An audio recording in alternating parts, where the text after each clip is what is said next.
Jesus.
Wait, this is supposed to 7 days ago?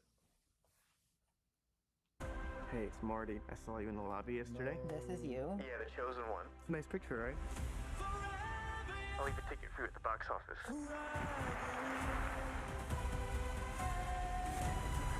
Marty Supreme, rated R. Meet your new Dell PC with Intel inside. With all-day battery life to power through. On December 7th of 2025, a father named Steve. Wait, what? When he posted? Wait. On December 7th of 2025. On December.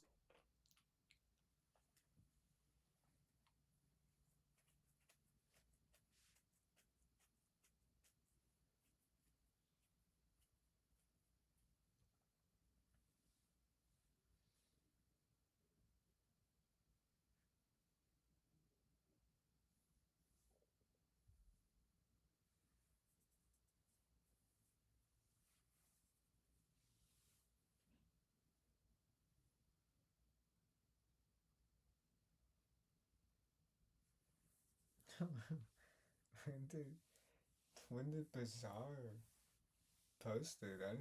I swear he didn't post it until now.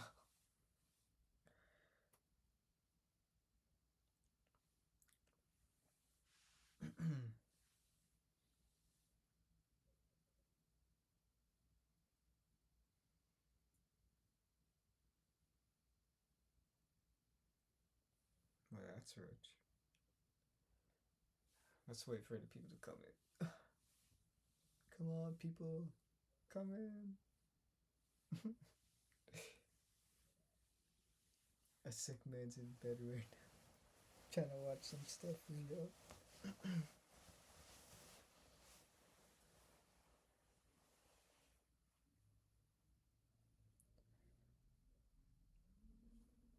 Oh my god, Days. Hi. How are you?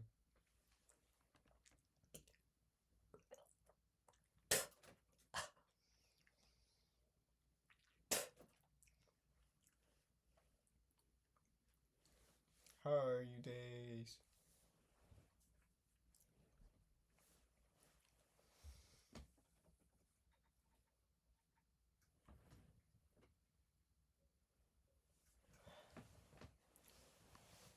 How are you? How are you? Howdy, I have to join. I would have joined sooner, but I just woke up from a mad nap. Yo, that's so true. You gotta wake up. Waking up on a mad nap is truly a blessing. As you can tell, my throat is completely cooked right now. So I'll be doing a long stream, but I will try to hop on a game with you guys, of course. But right now, I just want to quickly get my voice warmed up, so I can talk to you guys more clearly in game chat.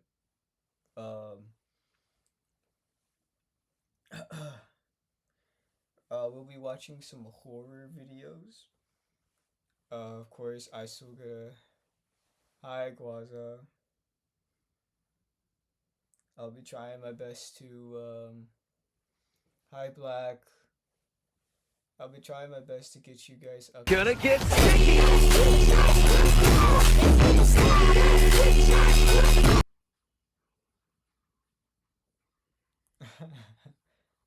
No pressure. I have you on in my PG. What is it? In my of my game right now. What's a PG?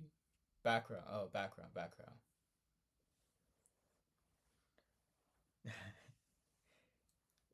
Yeah, no. Currently, right now, just heads up, guys. I'm like in a daze, daze, daze haze. Um, Currently trying my best to always wake up. I'll try my best to play at least a few games before things get kind of slow down. We're about to watch a horror movie. Was it not horror? No, horror video, not movie. Watching a horror video. I haven't. I have watched this guy since like. Hope you feel better. Yeah, thank you. I've been watching this guy called Bazaar in my free time. I have watched him for like quite a while. So it's kind of great seeing him again. I'm getting carried. Almighty.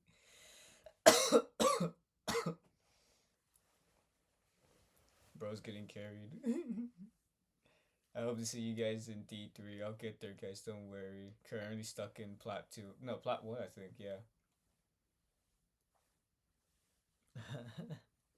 Alright.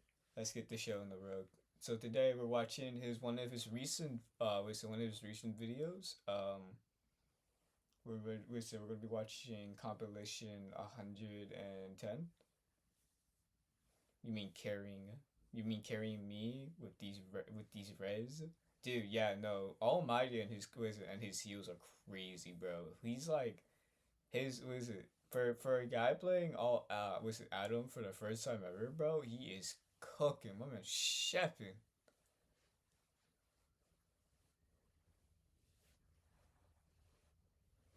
Alright, let's get this thing going. Also, flip side, thank you, Rexiel and, Daves for the recent follow. And, Dave, too. I didn't get a chance to shout him out because I was, like, busy with the sickness that you guys... Alright, let's get the December show 7th of 2025, a father named Steven uploads a video showing security footage of his bedroom. What concerns him about this video is the fact that his daughter often plays here alone, and something else. As of recent, he and his family have been keeping their distance from this room, and it has to do with a video recording that Steven took of their bedroom door. According to Steven, he was alone in his room when he saw the door moving on its own.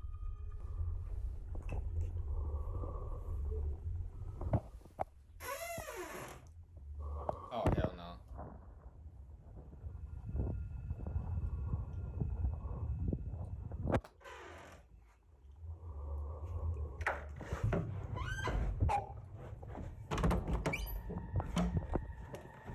And the lights turn off. In stuttering movements, the door opens and halts by itself before suddenly closing shut. But just before it closes, the lights go out.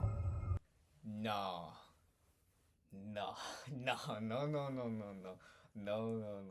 So you're telling me?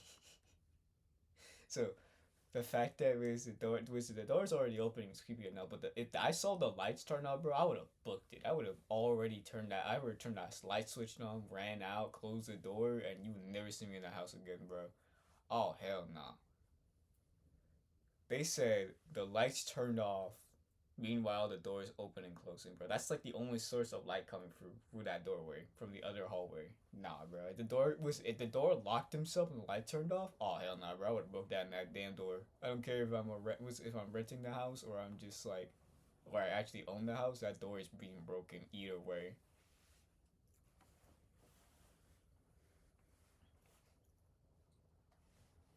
Now what makes this really unsettling is that we don't just hear the lights going off, but eerily, we see it too.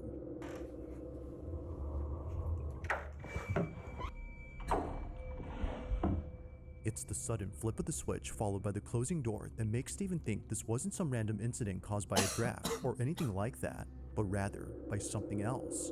If no one by the doorway had flipped the switch, then what did? Now after watching this video, one can see why Steven doesn't like being alone here. However, this wouldn't be the only footage to convince many that something weird is going on with this bedroom.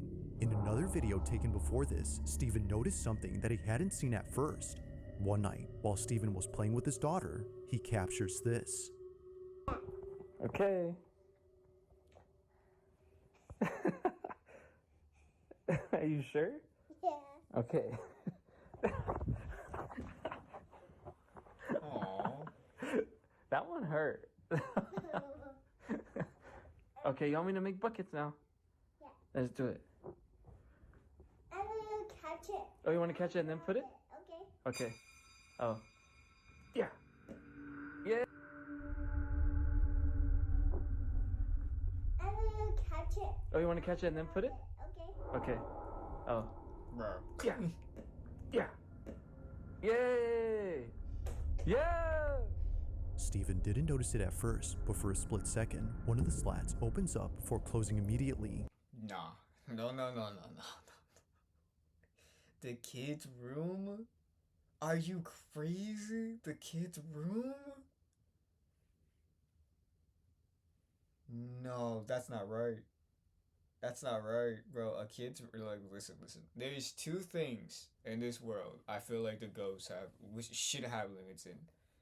The kid themselves and the dogs, bro. If you leave those two things out, like, I don't care if you slam the door, turn the lights off, or accidentally break something. If you be haunted in a kid's room, bro, or playing with the dog, nah, bro. Yeah, you gotta go. You gotta go. No, bro. That ghost don't have moral. That's a demon. That's a whole ass demon. I don't care. Only a single slat raises up momentarily, just enough to suggest that someone was peeking through. But that wouldn't be possible, because according to Steven, this room is on the second floor. There's no possible way somebody can just come up here and move the blinds. It's because of this fact that makes what happens next that much more unsettling. Take a look. Yeah. Yay! Yeah! You want the small one? Yeah. There you go. Oh. This is too Sorry. small. It's too small. Yeah. Oh, you got it. Your vid gave you the power to get, No, almost. I mean, POTG. you hit What is- SpongeBob, though. What is this pop G? Yay! Last one. I gotta remember what's pop G. 3. Now, as if things keep getting creepier, Steven points out something that makes this whole experience even more terrifying. I just want to bring up security footage, POV from when it happened. I'm just gonna zoom in and you just tell me what you see. Okay, listen. Player of the game in Overwatch. Oh, okay. Player of the game. My real. Thank you, bro. Thank you. That's nice to know my vids can bring you, even though we're watching a damn ghost trying to go through the blinds and peep in with the son and daughter bond. Also, I might not be the right to say this, bro. Why did he look like that? Why does he look like that? Am I wrong to say that? Look.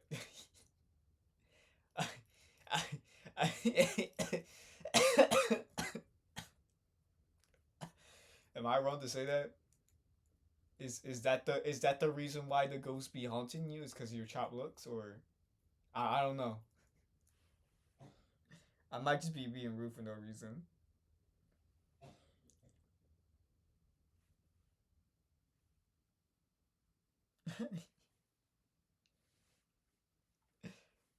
So caught, bro. Oh my god, dude. Thank you. He disappeared. There are no fingers. There are no fingers in the middle of this. Nobody's moving the blinds. It's already strange enough that the room is on the second floor. Not sure what exactly was at the window, or what had switched off the lights in his most recent video, Steven can't help but think that something paranormal had taken place. Both he and his family continue to share stories of creepy experiences they've had in this room, but so far, no new footage of anything strange has been captured. Like most videos, this one remains a mystery.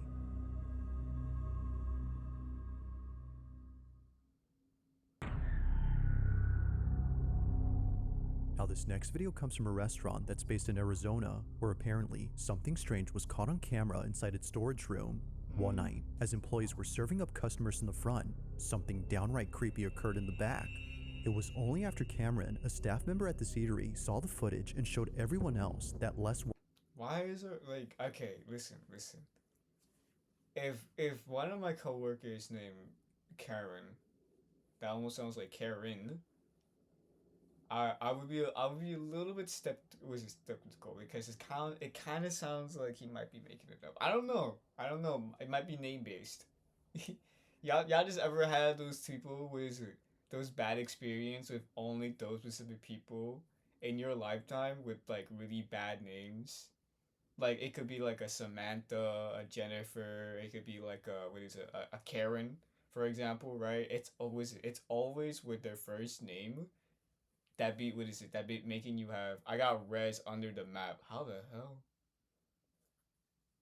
What's going on over there for y'all?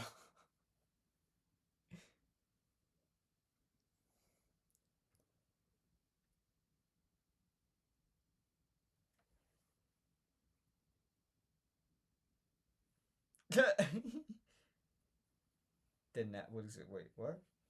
Nacella is crazy. You better? Not. What is it? I'm doing all right. I'm doing my best. currently trying my best to what is it? Pop in a chill stream because I don't know how long I'll be. I have like no clue if I'm gonna feel better tomorrow or not. So I want to at least make it up by doing a off stream or not off stream. What is a chill stream? Almighty is so tough on Adam. Oh god, just better start doing quotes in here, guys. You're feeding his ego. You're gonna feel this ego again.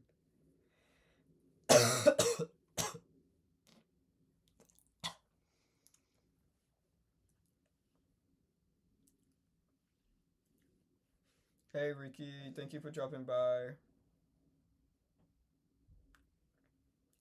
Oh wait, Ricky. Oh yeah, Ricky and Ricky and. Good luck with your elf. Hey, thank you, Almighty. Appreciate that, bro. Also, Ricky and Dazel, bro. Yo, listen, you're real ones. You're watching the ads. Everyone else doesn't have ad watchers anymore. They're out here just. They got saved by Black.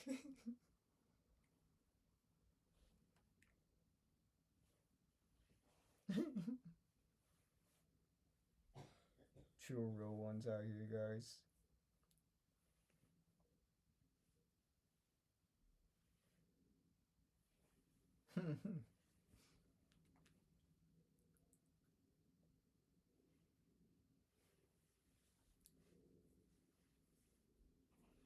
Please, money save. What is it? Please, Black, save money, right? But like, you already did so much. Workers started coming to this area. The following is what they saw. I was doing the till this morning. Look at that. Oh, what? Right there. No, wait. It gets better. It gets better. It's not it. It gets better. Look up here. What is that? Right there. It's like phasmophobia. They're trying to turn off the Remember breaker. the bar this morning, Susie? Yes. I showed you that demon rabbit from hell. No, wait. Look. Is that a face right there, guys? No, look. Oh my God! It just moved. It just moved. It literally. Watch it. Get your eyes on it. See? Ew. See? Oh. I told you. Dude, that's scary. I know, It's literally right? gone. Oh. I think it's pretty cool, actually. No. On the surface of this fridge, a face can be seen. And what's creepier is that it doesn't just stay in place, but also moves around. Almost as if knowing it's being watched, it turns its head towards the camera as if to say, "I see you." But that's not all, because just then, the face disappears. Oh my god. Thank you so much for that raw clicks. Ricky. Oh my god, Ricky. Thank you for the 100 cheers. Oh. Bro, just a cop, bro. Ricky, bro, no.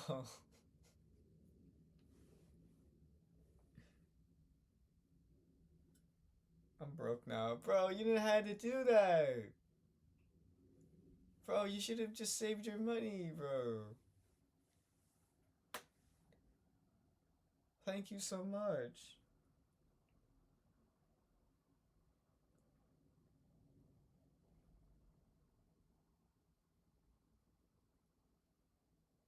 Oh my god, Riku. Hi, Texas.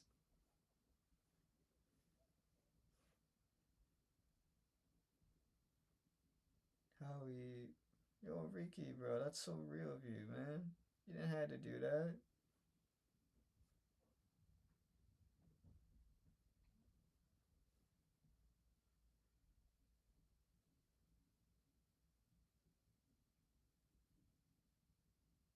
Just got back from getting stocking stuffer. Oh, what is it? Stuffers. I don't know why it says stiffers. Stiffers. Thank you so much. What is it? Thank you so much, Ricky, for that, bro. Honestly, man.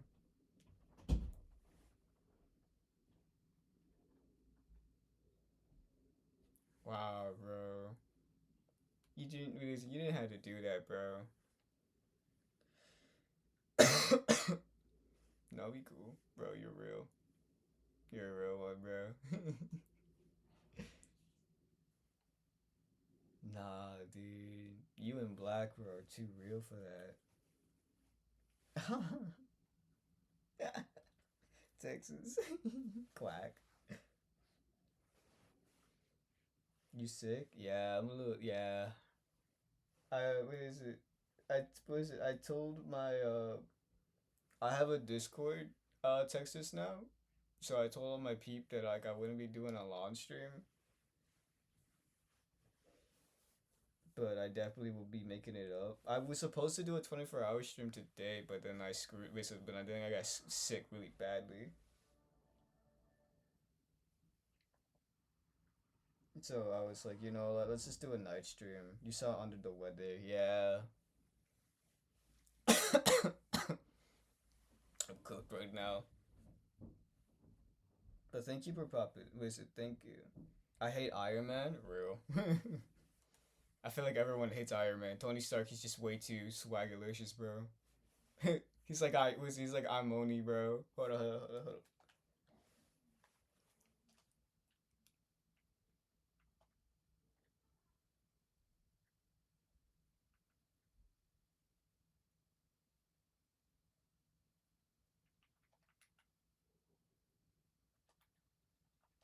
Hope I can spell his name right. Please tell me I can spell his name right.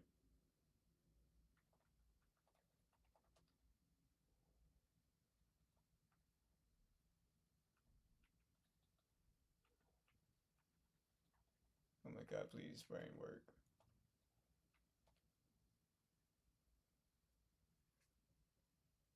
Would you mind showing me how you shoot, Naomine? Would you mind showing me how... Where is it? Where is it? Where is it? How you shoot, Naomine?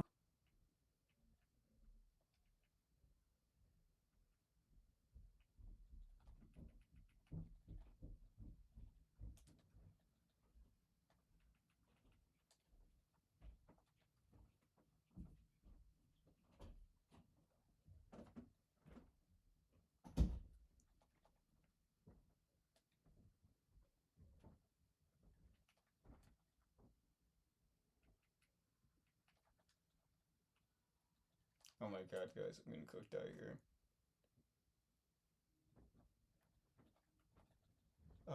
My brain's not working.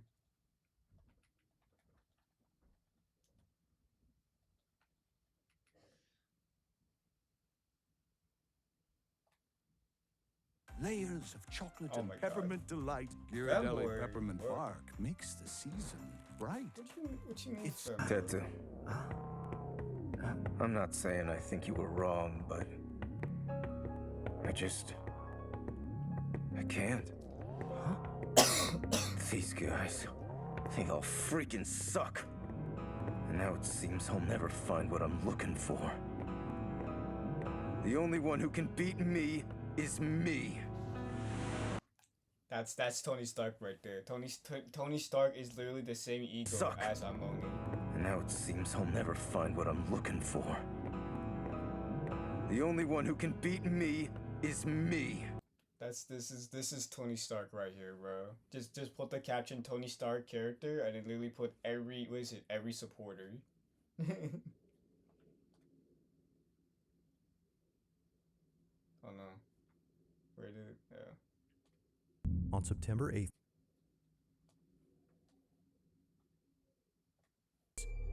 while the restaurant has already seen plenty of weird stuff around here before, it's this video in particular that has them the most spooked, and understandably so, especially when considering that a few months back, another strange incident was caught on camera.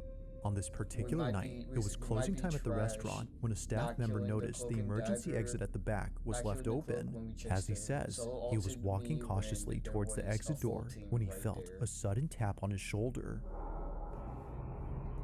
Yeah, you got cooked there, bro. He was it literally every Tony Stark, every like Iron Man player will always focus on the healers. They don't care about anything else but the healers.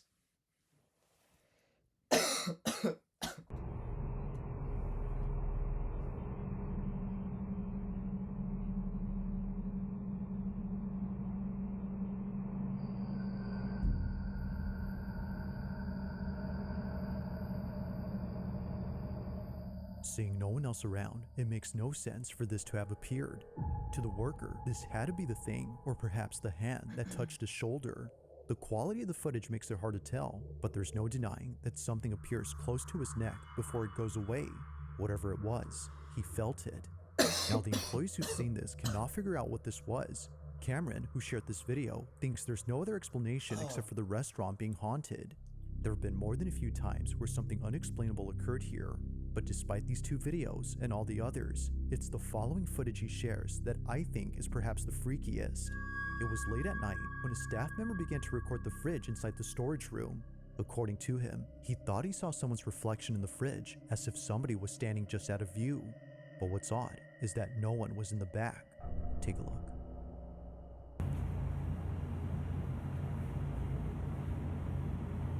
Bro.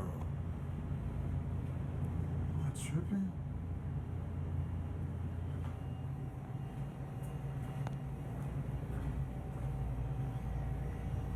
What is that?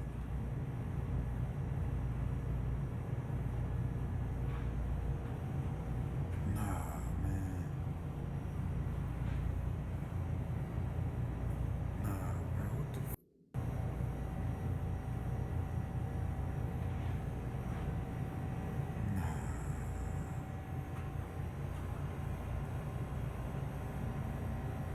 Oh hell no.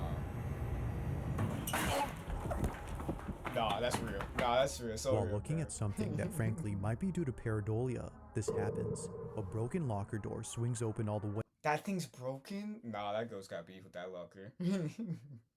POV when the gym rat decided to break a door locker because he feel like he has the strength like Kratos.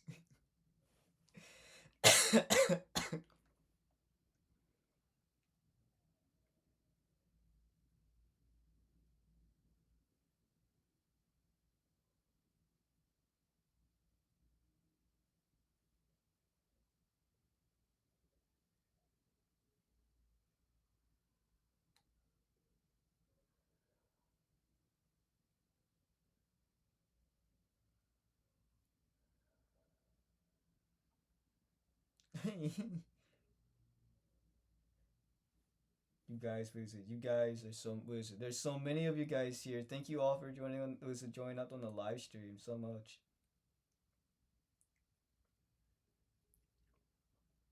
Hi guys, welcome to the live stream. Welcome to the live. Hello, hello, hello. So many of you guys here. Oh my god, 7 people in the live? Oh my god. Hi guys, how y'all doing? How is it going?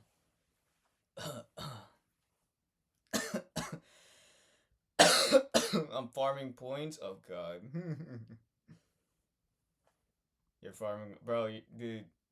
I gotta respect you and Days, bro. You two are like the only ad watcher I have right now. You ad watchers, I gotta have respect for y'all. Farming some points? Real. It flies open right when he gets close, despite appearing fully shut. Dude. Had he just taken a few more steps forward, things could have ended very badly for him. You know how bad of a shitty, like, was a shitty workplace you gotta be? First, you gotta deal with customer service, because it looks like he deals with customer service, because, you know, the way it looks, right? It looks like a fast food, maybe like a, more like a building for, like, you know, diner or restaurant. And imagine you gotta go to work, right? Deal with customer service, deal with people who are, like, with bad attitude, or who sends food back because the chef can be chefing, because all meanwhile, in the back of the restaurant, or the place you work, it was at working, and there's just a ghost just throwing lockers and haymakers because they're like, yeah, I don't like this anymore. Get this off my fucking, just get this off.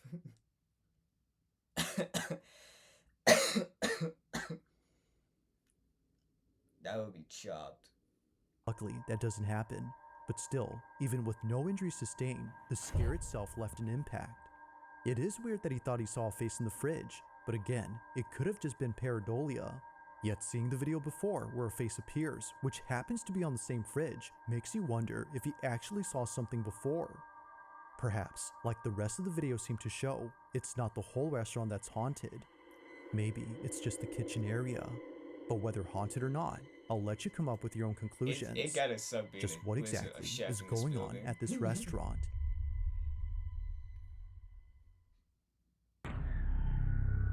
The breaker's open too? Oh, Joey God, Wilson is a father who lives in Sacramento, California, where he and his family have been happily living for the past few years. But not everything has been entirely pleasant at home. Things between him and a quote-unquote neighbor have gotten very strange.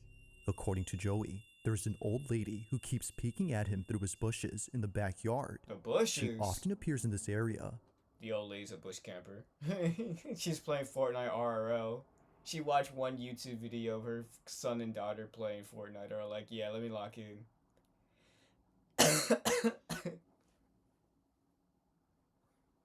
Just staring at him from a distance. Now he's already called police to remove this person from his property, as he believes it could have been an elderly person who was lost and confused. But when police came, they couldn't find anyone, let alone any traces of a person who was hiding. If no one was there, then how is it that Joey was able to record a face hiding in the bushes? Take a look. She's back in here trying to fucking find a way into my...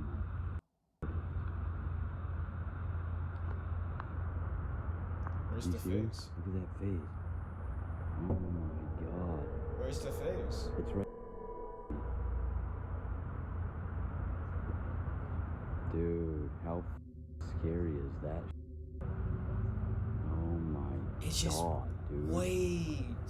What the What? That's actually a face. That's a human head. The supposed old lady that Joey keeps seeing in his backyard is briefly seen on camera, but if you look closely, something about her seems a bit off.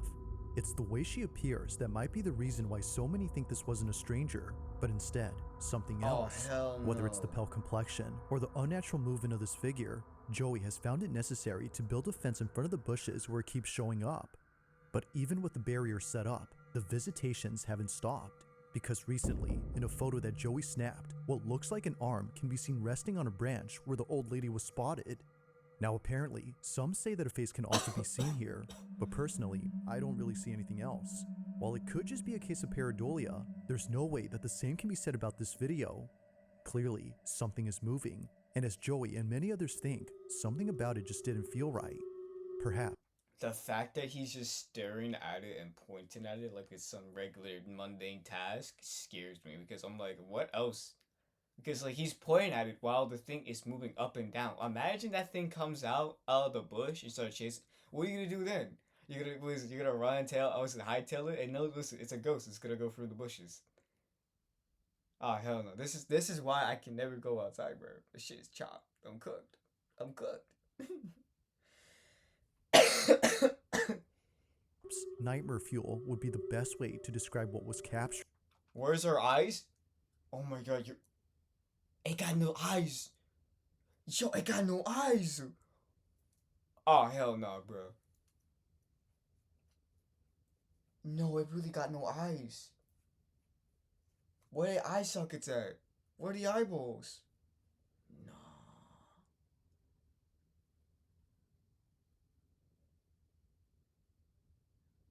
There's no eye sockets.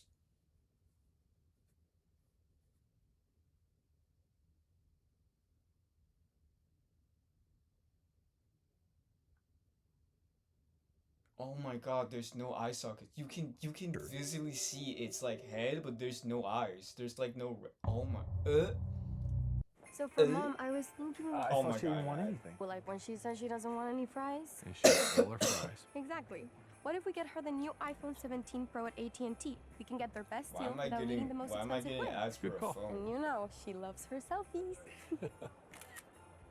40-second, guys. I think Get I the got all-new 50-second iPhone 17 ad. Pro on us when you trade in your Yo, old bring iPhone. back the old YouTube. Any condition. Yo, I'm getting Most long expensive plan ads, now guys. I'm required. cooked. Guys, I got the long Excuse me, ads. Miss Retta, how do I treat yourself? Well, you could mix and match medium specialty What pizzas job? for Listen, $9.99 what job each. y'all want in the future? Really? Yeah. Don't you work here? I do, yes. Dom, no. This is my Your job. first shave won't be easy, but Well, we didn't build it. It's a self-employed job, but you know, I love being around you guys, so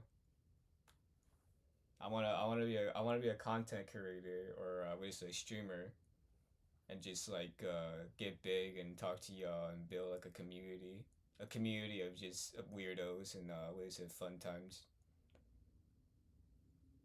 So I'm living my dream job right now. It's just staying home, helping around my mom, and like making money, and also building a future plan for myself, and also making a group of people to like trust, play, and like have fun and communicate and talk about my struggles. It's like the number one thing I want to do mostly because I'm not really a social person. I actually never wasn't a social person when I was in middle school or high school. So, and I'm actually kind of grateful that I have people like you guys sticking around watching the ads and ways to talk to me in my chat box.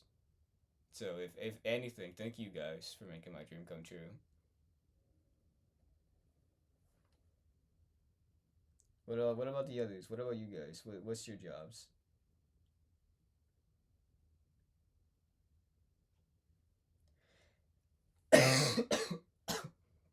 Easy. We built better. Meet the Single Edge by Supply. When you've got a classic ride, you need tools you trust. Whether you drive it every Oh my god, finally. Recorded in March of 2023, footage of a house undergoing construction was shared online after something in it happened that terrified the person who caught this. That person is known as Deaf Paddler, and if you couldn't guess by his nickname, he was born deaf. Lawyer or something? Was it something with art? Or maybe was it or something fun? Maybe something with art. Okay. I don't know why I don't know why when I saw something literally like stacked like that, I thought I can just skip like the wording. Hi, Cal. Hi. Why are you joking?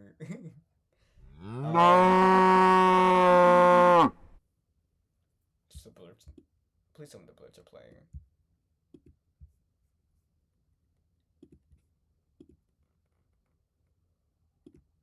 Okay. Try that again. Cow jerk.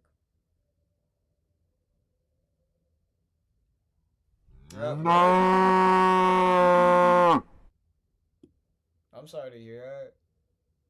Might get overtime. Aw, man.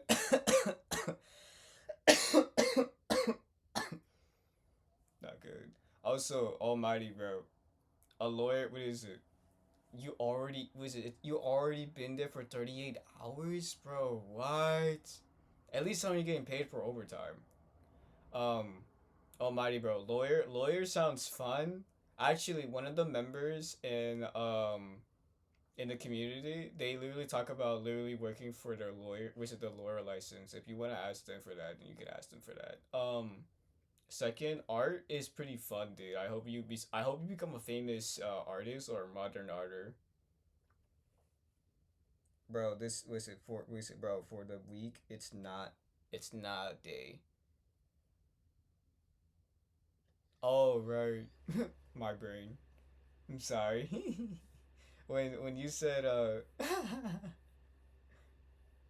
when you said that you've been you're working for that long, I was like cooked, bro. That's it's cooked, bro. Also, you're adding a new command? Oh, I'll pop in there, bro. Don't worry. I'm young, so I got time. Oh God, bro.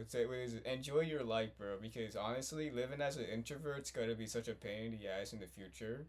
I recommend being an extrovert. At least be an extrovert for 2 years straight, at least. Around high school or middle school, bro. I tell you something. It goes a long way. Gotta add word to mine. Oh, real. Let's go, Cal. Where's it? The dyslexic bros.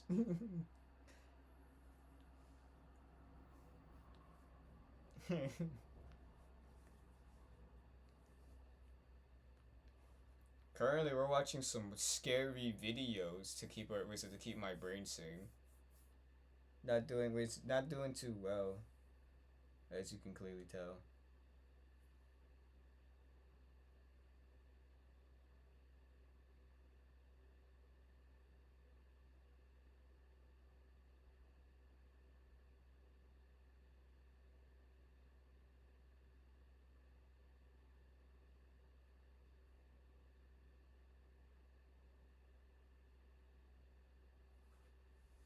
You're streaming?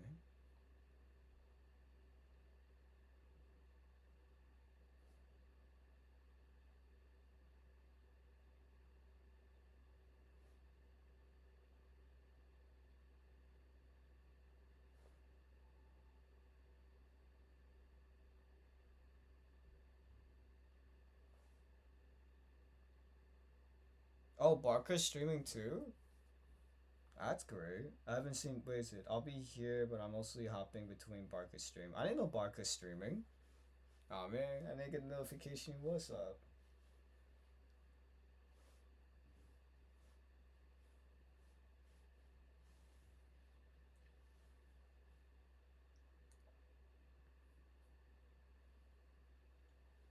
What is Cal's job?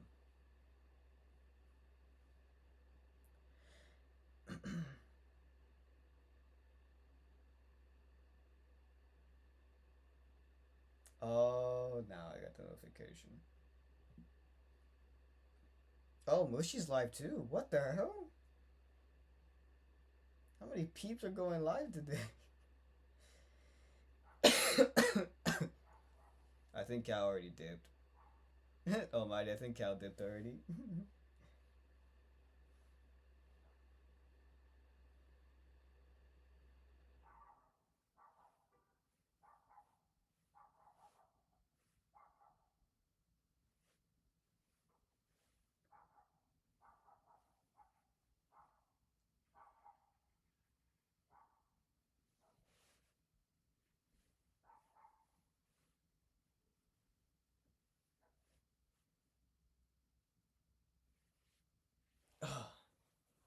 Alright, let's get back to work. Work. Now, even though he's unable to hear, he's still able to work. And by work, I mean work. One look at his social media, and you'll find videos of him either building a kayak from scratch or working on a property undergoing major construction. But if you keep looking, you'll find a video that's entirely different from the rest. On March 10th of 2023, Def Paddler uploads a video describing a property he's currently remodeling. Although no words are said, you can tell that he's freaked out.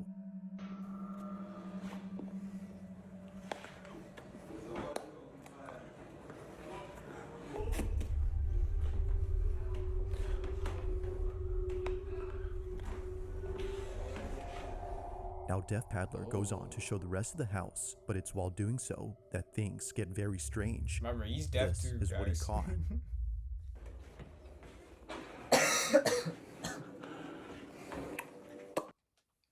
It was big and it felt creepy and weird all around.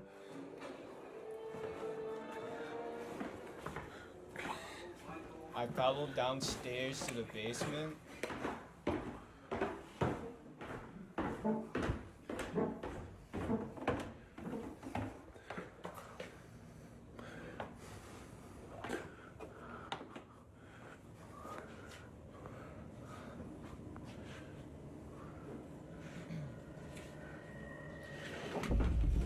Oh, hell no. No, no, no, no, no, no, no, no, no, no. Hey, Black, thank you. Thank you so much for the Black_Valentine. Thank you for the 2 cheers, Black. Please, please, Black, save your money, please. We get it. The wallet's huge. We don't.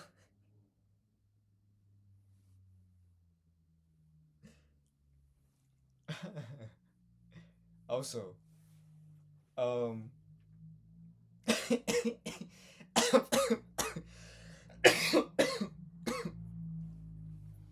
imagine you just see this. You just see, what is it? He's deaf, so he can't scream, but he just sees this. Look how fast he ran. While recording in the basement. He did it. I think he tripped and fall. No, I think he tripped and fall. That's so wrong of me to be laughing, but like his reaction to it just looks so like, you know, like those old videos back in 2016 when you see when they like said when they reacted to something like it was so scary they just trip and fall down. That's the what is it? That's the reaction he did right there. The chair started screaming. Listen, started skirting to him, bro. I would be scared too. The ghost says, "Have a seat." Have a seat. Let's talk about it. Basement, a chair suddenly moves forward, but it doesn't just move in any direction. Rather, it slides towards Deaf Paddler, who promptly rushes out in a panic frenzy. Like someone offering a seat, the chair becomes immediately available, but it's the way it vigorously advances towards him that paints a totally different picture. As it seems, his presence there was unwanted. From working on this house that was built in 1949 to seeing this, it's no mystery. 1949. Oh yeah, bro. Whoever this ghost is definitely hates sign language, because they probably thought that he was some gangster from sign language, or so the ghost is like, have a seat, Sonny. Let's talk about your problems. Why Deaf Paddler is convinced that something supernatural had taken place here.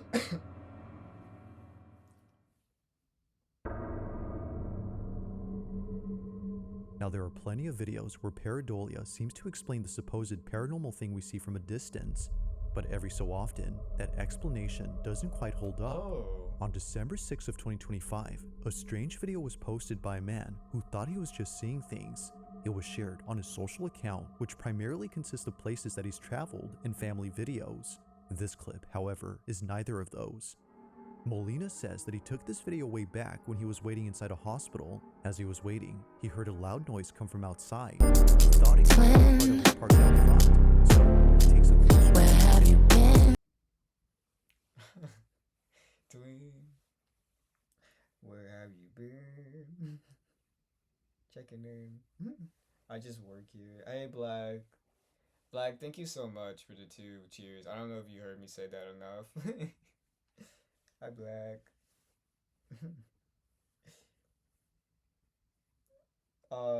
Currently, right, what is it? What's going on in your games right now, Black? Is everything good over there? Nothing bad's happening over there in your gameplay?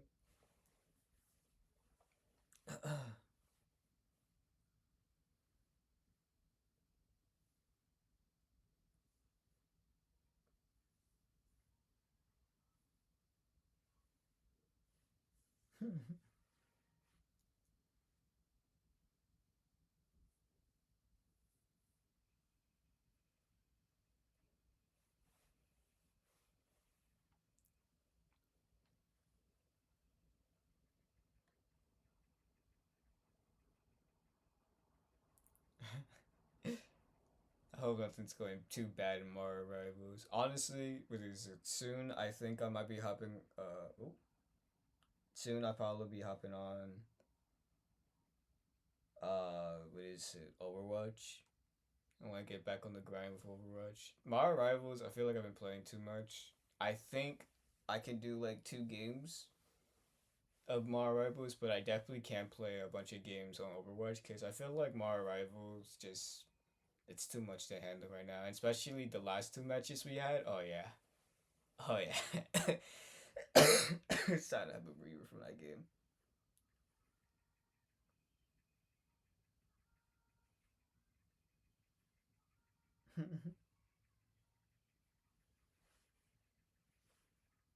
notices something in the passenger seat.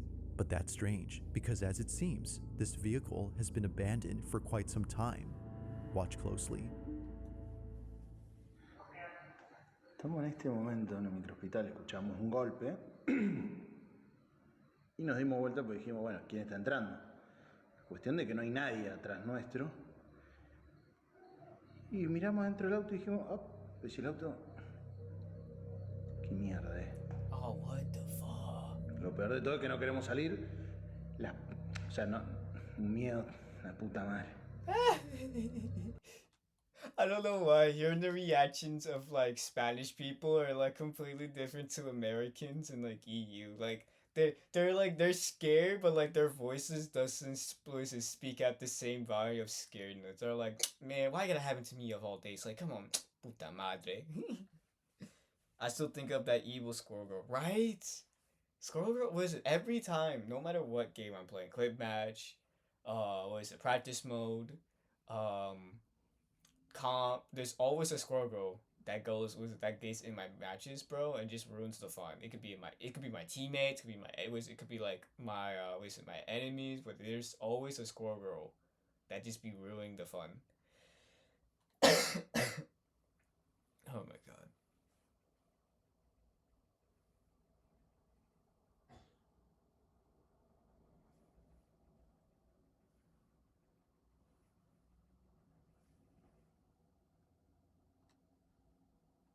Lo peor de todo es que se mueve adentro del auto y no hay nadie. O sea, ahora vamos a ir a controlar el auto.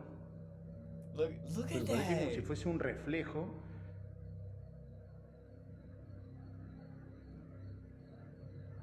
La puta madre. Like I know Jay, like he's shaking so much, but like,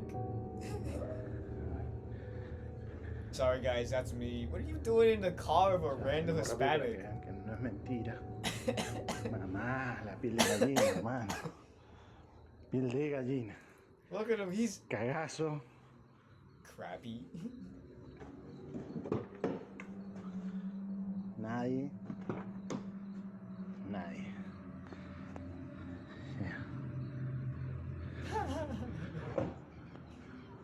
Why you inside of a Hispanic's car? Or what you doing inside? Black, what you doing inside the bro's car? Bro's just trying to get off of work, clock out, go home, bro. You gotta worry about a damn ghost in the. You gotta be worried about you, huh? Nadie.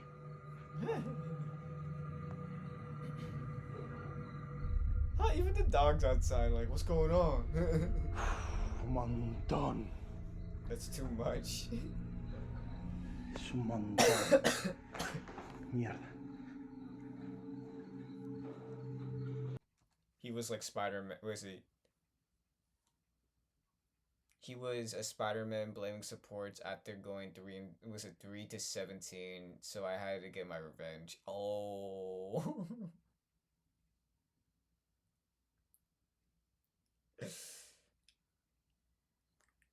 That's crazy. How do you know the Hispanic plays Mara Rivals? He's the Spider-Man that's blamed the teammates. 3 and 17.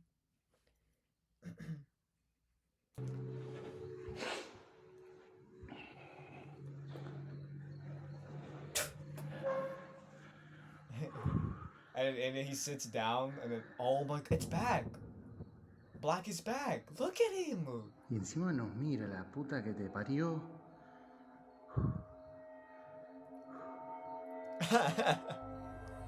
The squid arms.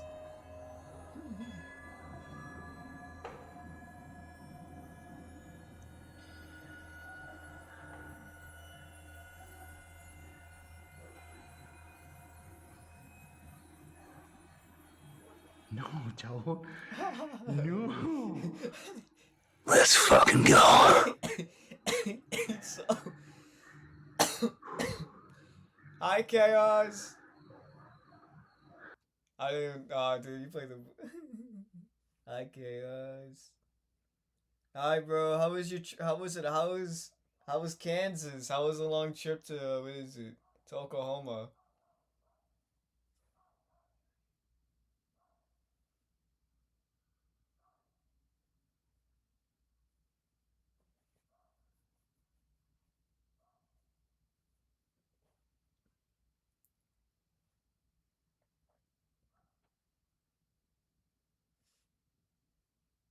Let's fucking go.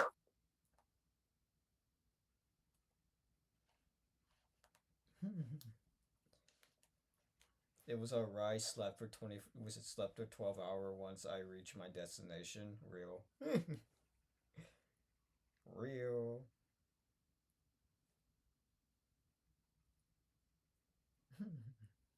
We're watching some scary. Was it some scary videos, bro? Wish I could have done it a little sooner, but you know, my health had declined after like what 1 day, I think. Nice.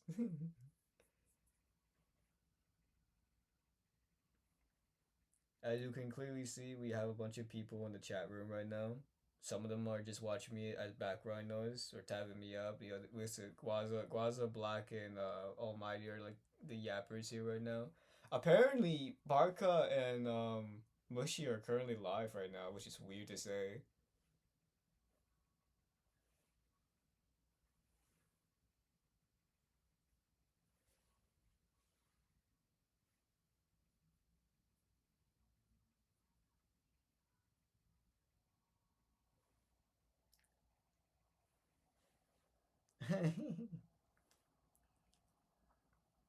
I never get the notifications.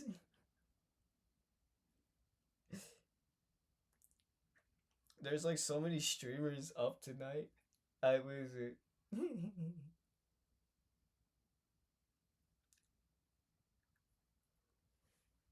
Oh.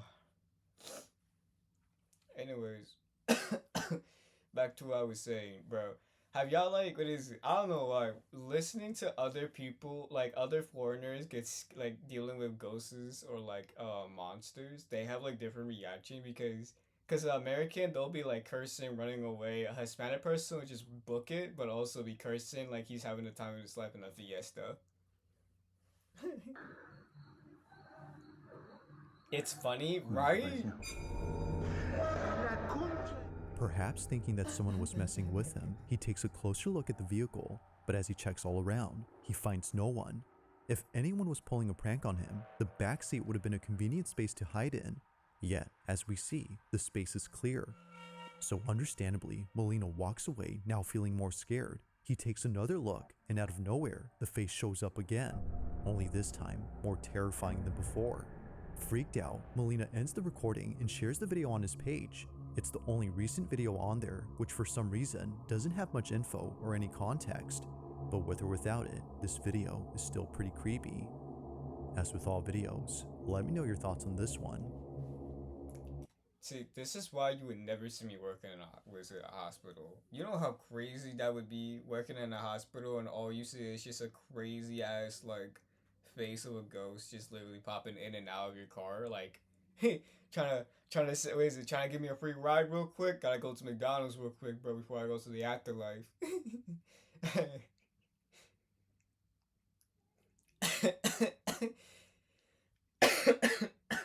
Could you just imagine the ghost be like saying, "Yo, can I get a what is it? Can I get a Big Mac? Oh, what is it? Oh, this is Burger King. Can I get a Whopper?" Would what is it? Would it enjoy that? Would it? I would not enjoy that.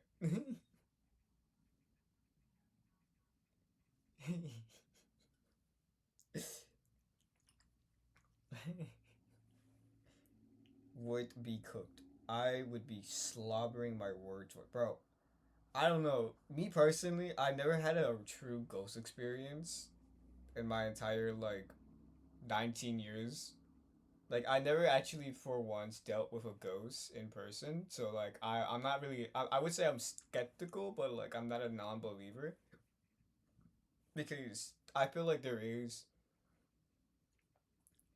some like, you know, some spirits or ghosts and all that. But I'm not the type of person to be like, you know, what is it? I need proof to see it because I am. What is it? I'm not the type of person to say that, but I would be saying that just for like the and giggles because like I've never seen a ghost. Of course, I'm gonna say something like I never experienced it, but like you know, I'm still not a what is a non-believer. I mean, if you believe in one religion, you gotta believe in some demon mana or something like that. and you have people in like the like some Christian people or like people who are non-believers saying like there's nothing like a higher being like that. Meanwhile, like the record shows that it was some miracle of like higher being. Like hello. Don't think we had cameras in those days, but if we do, what's gonna happen? You gonna start being a believer? Nah, I don't think so.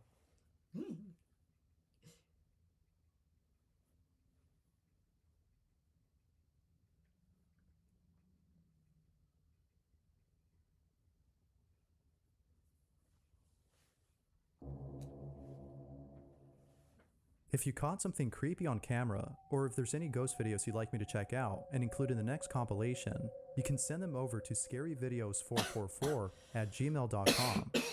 That being said, let's get back to the video. Let's get back to the video. In the following video, a man named May Rosette moves into a new apartment, unaware that his first night staying there would be a terrifying experience. In July of 2023, Rosette makes a video after multiple nights of seeing and hearing things in his new place. It's become so frequent that he felt the need to document what was happening. Maybe, as he believes, people would offer advice on how to stop the strange activity if they saw it. So, he begins to record. Okay, so this is my apartment, guys. So I moved here in around July, and at least I think around it was like last week I moved in, and half of his face, but it looked like white ghostly. I don't know what it is, but very weird. It was very weird. But then all of a sudden, it's just crazy. Oh snap! What the heck?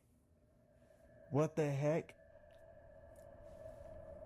Like you see what I mean? Like what is it? Foreigners' experience versus like American experience is like so vaguely different. Like you got Americans like, oh my god, what is that? What is that? And then like you get like the Hispanic people who actually make it more funny to watch.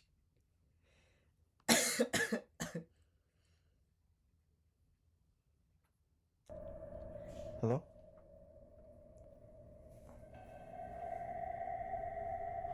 What the heck? Like look at him. He's not even Y'all like. see that? Man, that thing's all by itself, and there's no wind dragging. Look at the fan. Look at that fan working. What the heck? Y'all saw that, right? This is what I'm talking about. It's doing it by itself. Nobody in there. The frick is wrong with this? And to me, now, sometimes, I ain't gonna lie, but the air ain't on. And it usually come on. But goodness gracious, that was just weird. But this is what I'm talking about. And then 2 days ago, I decided, because I didn't get no videos from last week. While talking about previous experiences, his door abruptly opens, and this happens while talking about a figure that he saw in the corner of his room. Whether a coincidence or not, he was still spooked, as there was no way that his door could have opened unless there was a draft caused by a ceiling fan. But as he shows us, it's off. How does a ceiling fan cross some like I understand some ways that the wind above can like push it out, but like it doesn't make logical sense. Yeah, way different experience. Like you get you get this guy airflow. Yeah, I get it that like the airflow like would start from above to below, but like I don't think it would have like enough unless you put that shit at high max. That's only in like a hot summer.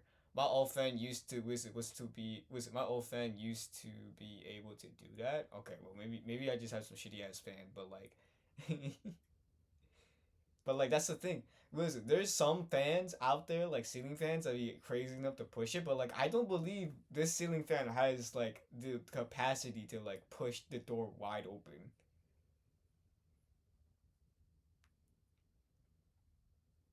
What the? That scared me. I thought that was a face. I was gonna say, what the hell? And then I looked, it's a frog.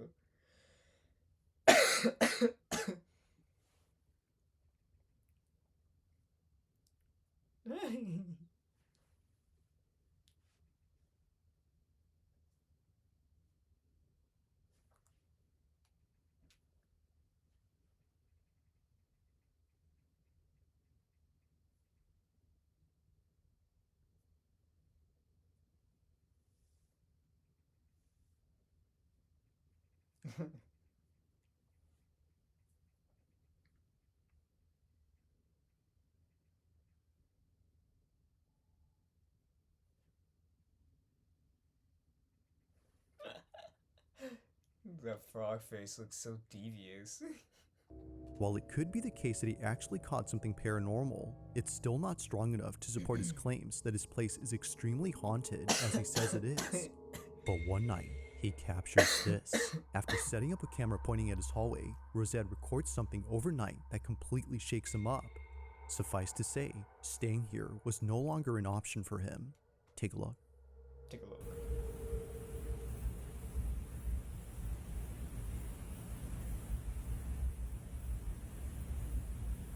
Watch a tall figure comes in. Meow. You good?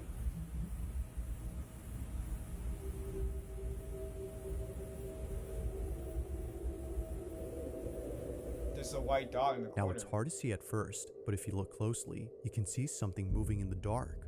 It appears on the right side of the apartment, almost as a white speck. It's there, but then moments later, it's not. Here's a side-by-side comparison to see the— There's a boy! There's a boy! There's a boy!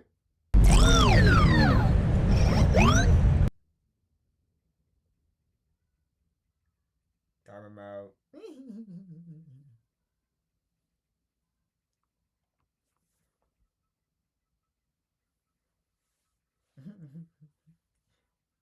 I would open fire immediately. Right? Like, am I crazy to say, like, as respectable as I can, bro? Am I crazy to say shooting something that's not shootable would be bad? Because I feel like if the bullets may go through. Like, if I put salt in my bullets, would it hurt? We put anything on our bullets, bro.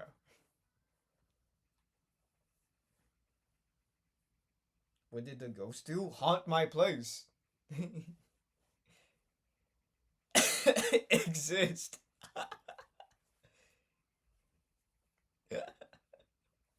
What do you mean what the ghost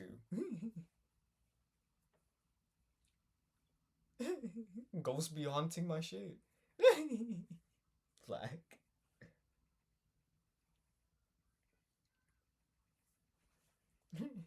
What did the ghost do, guys? Fucking haunt my place down. Like, it'd be knocking.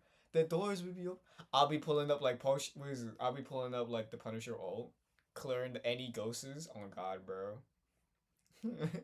All you damn Wandas. Disappear. You wanna disconnect me? You wanna quickly tell me what's going on here? How about you disappear? What if they just disappeared? They do. They do disappear, and guess what? They come back. They want round 2. They don't learn their lessons.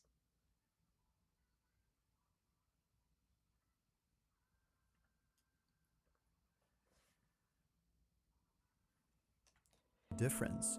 Looking at both images, it seems that someone or something had been inside Rosette's place. Thousands of dollars of To him, property damage. this was the That's shadow crazy. figure that kept showing up at night, especially near his room. And now he's caught it on camera. But unfortunately, not many people have seen this video, which perhaps is the reason why he hasn't continued to post or share any updates on the situation. It's been 2 years now, and these 2 videos are the only footage on his account. The snowman. Thanks for watching, and I hope you enjoyed. Also, if you haven't already done so, please. The fact that this guy gets random submissions to like videos that isn't you guys remember like here like you guys remember like Nuke Top 5 or like what was it, Corp Husbands, or like other like famous like creepypasta not creepypasta, creepy videos, like content that most of them like are like featuring like popular or like really outdated like videos of like creepy videos, and then you had this Bizarre is just that real one because he actually get the submissions Not the popular ones, not the ones that have like a ton of views. He even gets the one that don't even speak the same language as us. But they're the most scariest ones to watch. And me and Chaos agree on this. Personally, I like watching chilling scaries. Scared. Chilling scares? Oh my god, bro. That's a real one right there, bro. Hold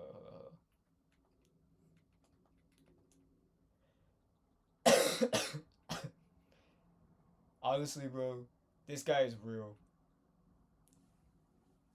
Like, what is it? There's so much like good scary videos out there because they don't focus on like one thing. They focus on a lot of things. You like what is it? Nick Crowley. Nick Crowley. Oh my god, you guys want to watch some Nick Crowley?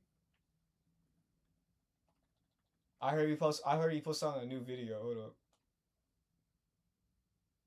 Oh my god, yes. They say clothes make the man. So choose wisely. The Legacy Button Down by Jack Archer. Compliments included. Slide into style now with 15. Why did I get a sock and a... If they want to show up the sock, why is it bro gotta be half naked with one of his boxers out? What the hell? What is going on with ads today? Interesting ads, right?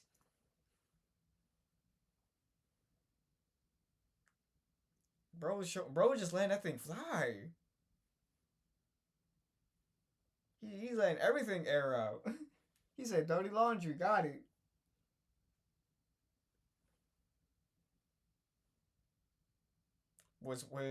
Wasn't watching what happened. Bro, we got an ad for socks and apparently it was some naked guy, not naked guy, it was a guy on his boxer, no shirt, no pants, just like wearing one of those coats, button coats, and just sliding around and showing off his socks.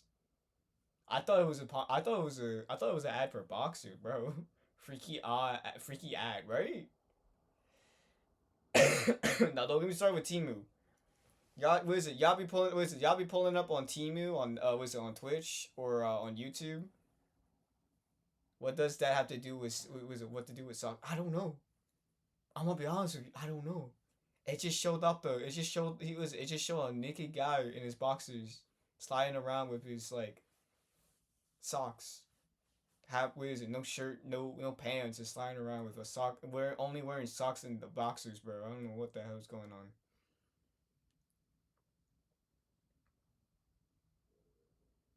What color is it gonna be? It's purple, but for some reason it's not popping up on the chat. It's purple.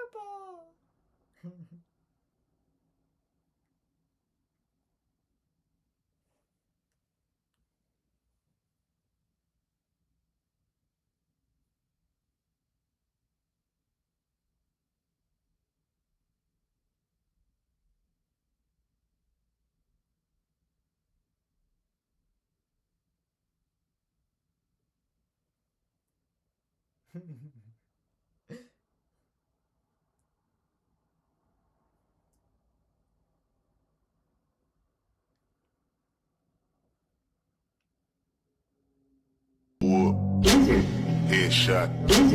Sit down. Stand up. Pass out. Wake up. Fade it.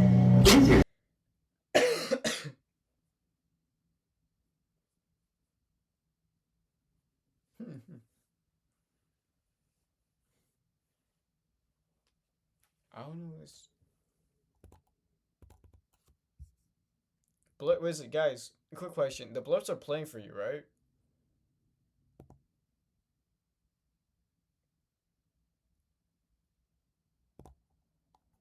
Okay, good. Because I don't hear on my end, so I think it might be because it's when streams up, it's just going up.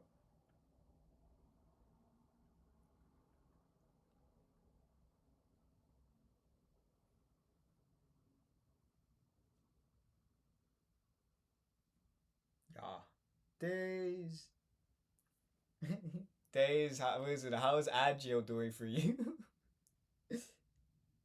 How's ads doing for you, brother? Is ads okay for you?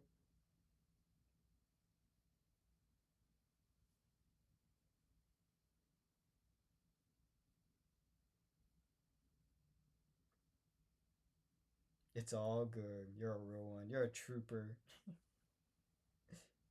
You're a trooper, buddy. We respect your game. We respect your eyeballs watching. If you're not even watching it, that's all the same to me. Just the fact that you're sticking around with the homies is real.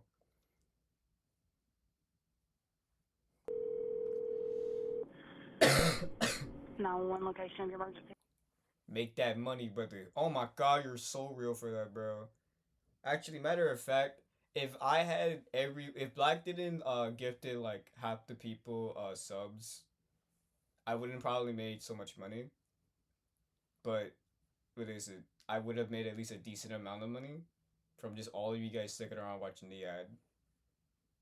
And that's why I appreciate Black so much, because people don't gotta worry about ads anymore. But people like you, Days, I see you, Days, and Oh my god! Make him more money. Ad time.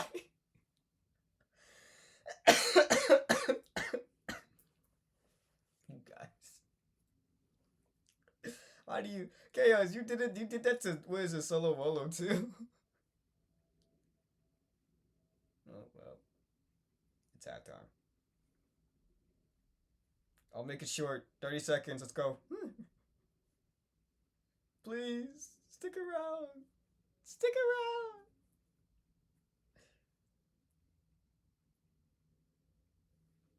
around. Chaos. You're a demon for that.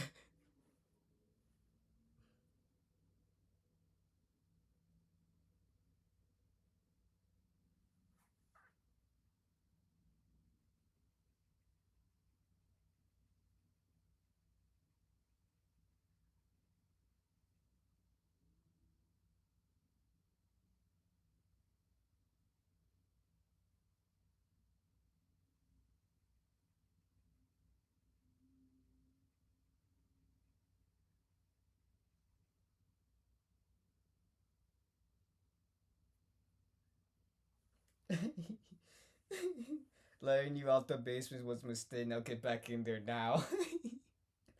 If Black is the savior of ads, Chaos is the ad of king. Is the ad king for his channel points. Bro, it's been here since nearly God knows how many streams. Bro have so much channel point, he can spend it all on just watching ads.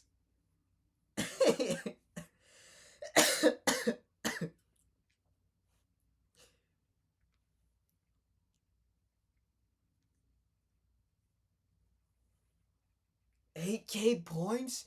You have 8K? Oh my god. Dog. I think the longest person who's been watching me is probably Guaza and Black, but you have already 8K points? Jesus.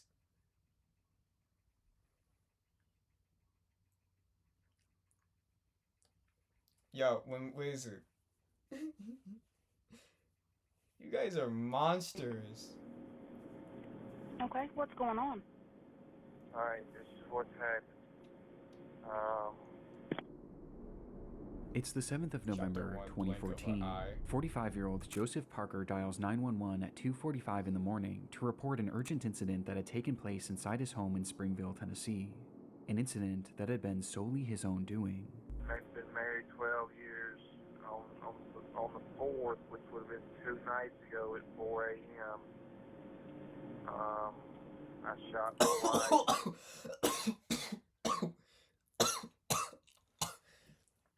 Sorry, drinking water. Sorry, I was drinking some water. How much is that? 21.9k points. Oh my, 28 away.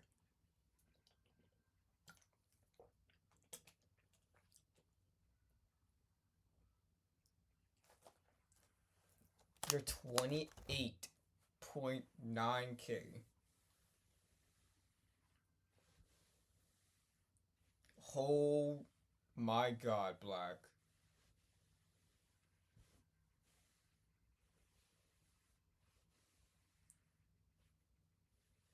That's a lot of channel points, I'll tell you that.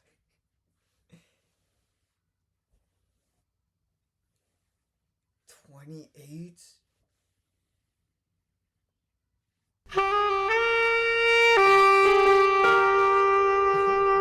welcome to Chili's. Welcome to Chili's.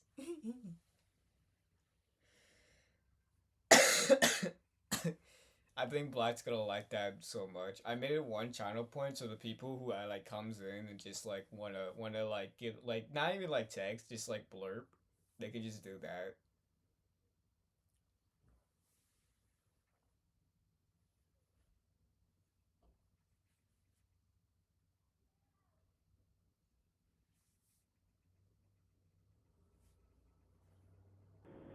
in the temple of her head. I thought I killed her. And I put her in the freezer. You did what? Out in the garage. It happened on him and his wife Samantha's 12th wedding anniversary, a day that should have been a celebration, but instead had somehow ended in Joseph shooting Samantha at point-blank range, before proceeding to put her body inside their garage freezer. An awful crime that Joseph was now confessing to a 911 operator. But this confession wasn't the real reason for his call, as Joseph likely would have been content without ever reporting his own crime, had it not been for the fact that hours prior, he noticed something unusual. Out in the garage. When I checked on her tonight, and she's not dead. Wait, got she's a big alive? hole in the temple of her head. Wait, she's And, alive? To get her body moved around in there, I think I broke her wrist. You know, she was frozen from being in the thing. She's been in the thing 48 hours now. According to Joseph, Samantha was still alive. There's so he shot him. She shot her in like headshot. 1, 2, was it 2, 2, 3? Right? TikTok. My fault. I don't know why I did a TikTok reference in like in a case scenario like this, but right. He shot her point blank range, like directly like 2 feet away from her. No, not even like 2 feet, like probably like 35 centimeters away from each other, and shot her in the head. And somehow she's still alive. Broken wrist, frozen body, insane endurance. That's not endurance. Durable. Insane durability. Right? Like, what is it? Like, you see, what is it? You see, like, people, like, did you know there's a guy in the 90s who was a mine worker? He literally had this big metal thing between his eye lobe all the way to was all the way through his head, and he stayed alive.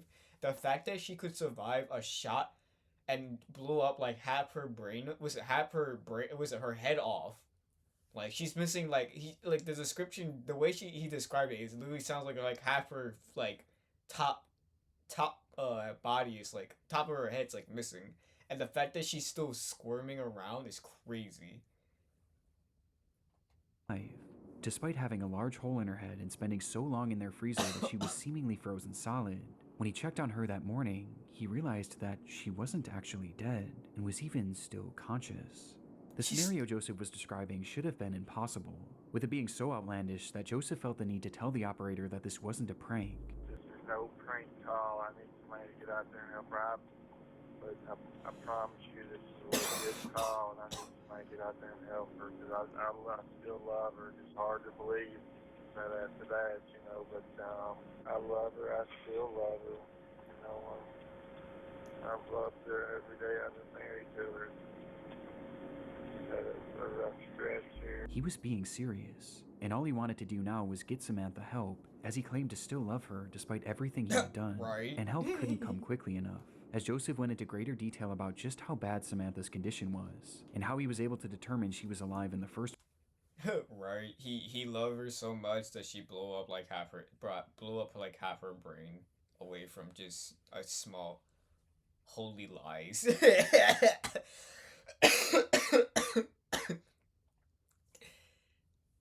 Bro lied on Java, bro. He literally said, in quote, I still love her so very so much. That's why I have been married to her, and yet it's gotta make sure my boyfriend loves me real quick. No, Black. Black, tell him, Black, tell him to pull up to the stream, ask him will he shoot you? Because that's how much he loves you so much. And put you in the freezer.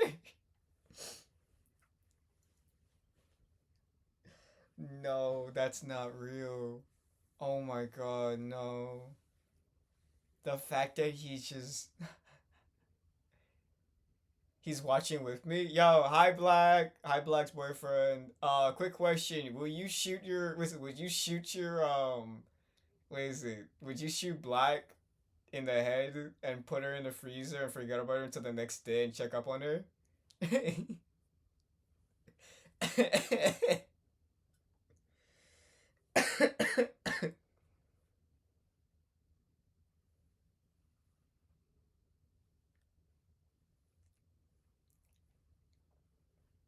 He said no. Damn right. It's like what is it? It's like me. It's like me pulling up to what is it? To my girlfriend's house and literally just like saying, "I love you so much. Let me put a hole between your head real quick and literally put you in a freezer and forget about you the next day and then call 911 and say I still love you." Who does that? Hell no.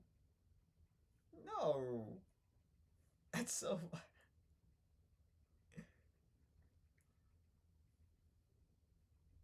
Like the fact. Like the fact that he just literally blatantly lied and said that's love is crazy. Place. She's been frozen for 2 days. She's Two- frozen solid. 2 days! Oh my god, that changes everything. Yo, 2 days and he's quote unquote saying that he still love her. 2 days! It's amazing she's still alive. She couldn't call, couldn't leave her job. 2 in bad days? shape. She's a mess. She can't talk. I could give her to blink. Blink once, blink yes, blink twice, blink no. Despite being unable to speak or move, Samantha was still blinking, and was actually blinking in response to questions Joseph was asking her, once for yes and twice for no. And in a moment of what appears to be a regret for what he had done, he tried to make things better by giving her blankets and pouring water in her mouth. Yeah, she's still in the garage. I made her as comfortable as I can make her. She tried to drink a little water. These responses led to a lengthy one-sided conversation that ended with Joseph vowing to get her help, which he was attempting to do now as he drove miles away, clearing the scene for authorities and paramedics to save her, while calling 911 and explaining the surreal scenario. We don't have a history of domestic disputes. You know, we've never had to call. Okay, guys, this guy just admit that they never had this domestic dispute. I feel like because no one called the police in their entire life, that's how good they like argue against each other. They just don't scream like mad dogs. Like the amount of times the domestic dispute even get reported is by two reasons. One, the family members of each family knows that they're having a really bad relationship problem, or two, the neighbor just be nosy as hell and be waking up hearing like screaming and yelling. That's the only time you hear domestic dispute being reported. And the fact that this guy just quote unquote said that they never had that in their records, I have highly doubt that on books. It's never been recorded, but definitely has been noted in the family.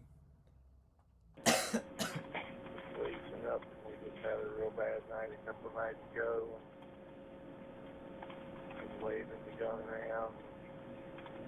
Waving the gun. Trouble. The two had a happy and healthy marriage that, for whatever reason, had turned sour on their anniversary, in what he referred to as a real bad night, where something in Joseph had snapped.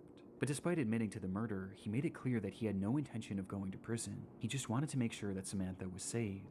Don't want to get arrested tonight and all that. Telling the operator that they'll find her in the freezer, before ending the call shortly after. You go to the garage, you can't yell for you. You can't yell.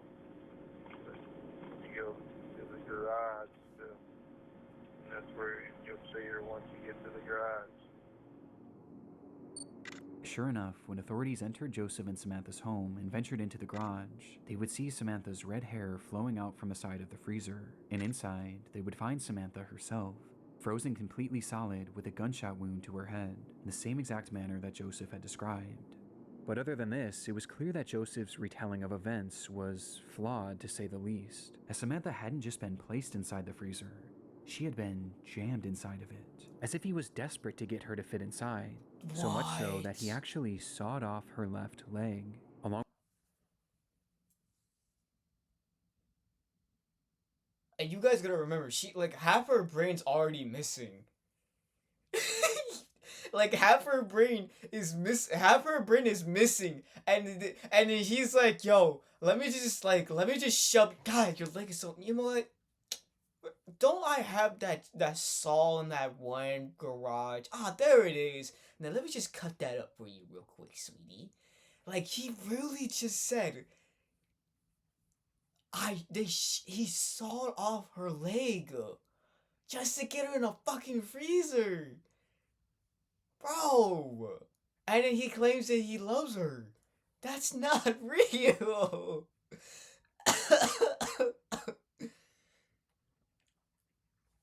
Brody just... Yeah, lock him up now. Lock him up.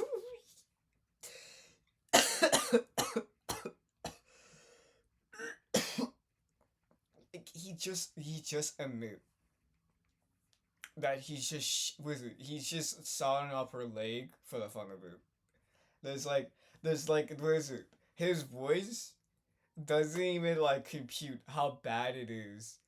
What snapped in his head? Like, oh my god, right? Like, okay, listen. Listen, as human beings, right? As humanity, we have those days where we just snap on our lovers because we're just having a really bad day. Me personally, I have bad days. Not a lot, but like when I'm like having a really bad day, I don't like socializing, I don't like texting, I don't wanna even mention my problems, right? And of course, sometimes like it reflects to my relationship because sometimes I don't like speaking my problems to my girlfriend, so it may look like I'm dry, not interested, or like not really talkative to her, and that could be a problem to her. But then like there's days where I get mad, but I try to at least like concern her or tell her like, hey, I'm really having a bad day. Can we just like not have this conversation about it? And even my own girlfriend has problems in her family that cause her to be either sad, really upset with her family, but like we push together and like get through it. I don't really have to worry about that because my big head boyfriend has my thought percentage.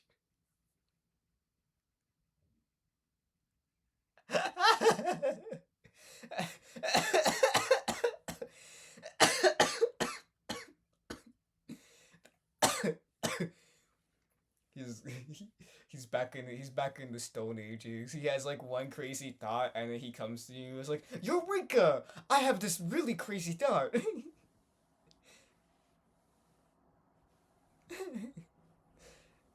But like, no, but like, where is it? You're telling me he married this woman, and one day he snapped out of nowhere. By the way, nowhere. Like this, like they literally even like Nick Crowley did the background check. They never had a domestic dispute. Even in like private relationship, they never had a problem. But all of a sudden, one night he just pulls out a gun and just said, you know what? I love you so much. Let me just put you to sleep and cut off your leg and shove you in this small bin of a freezer. Like, oh no! Was making a series of other cuts to her body to get her to fit. He cut up more of his. Oh my god, dude. And this wasn't even the most damning revelation, with the most important having to do with Samantha's condition. Just by looking at her, it was clear to the first responders that Samantha was dead, and had been dead for days, likely have. Oh, don't tell me he imagined the talks.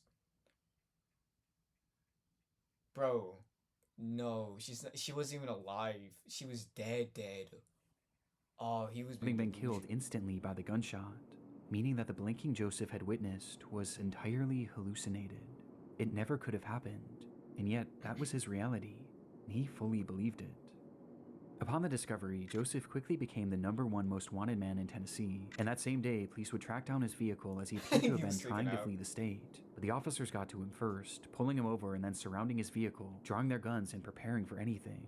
But just as Joseph had said on the phone, he had no interest in going to jail, and that was something he was dead serious about. When officers finally got his car door opened, they would find Joseph Parker in the driver's seat, dead from a self-inflicted gunshot wound to the head.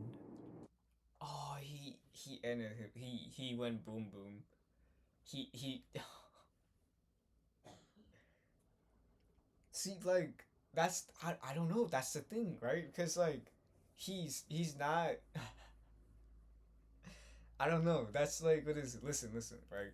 If you've done a terrible thing, respectfully as somebody was it respectfully as a murderer to like a person.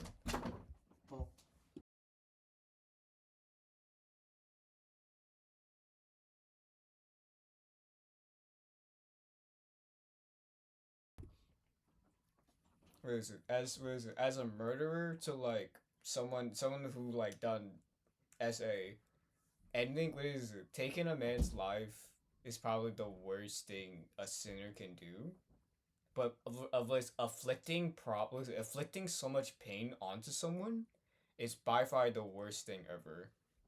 Like a long term mental or a physical like problem. I feel like mental is probably the worst one, but like ending your life because you refuse to go to jail is probably the worst of them all, because it shows you that they like rather be gone than take responsibility. Like at that point, why do you even get in a relationship? What was the point of even like trying your best to do all that, just to do all that harm, just not to live it out?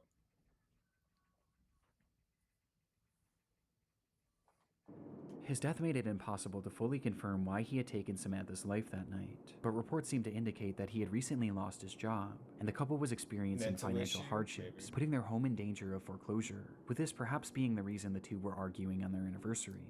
But reports also indicate that this murder didn't happen in the midst of the fight, as evidence points to Samantha having been asleep at the time she was shot, adding some uncertainty to how the situation truly did unfold.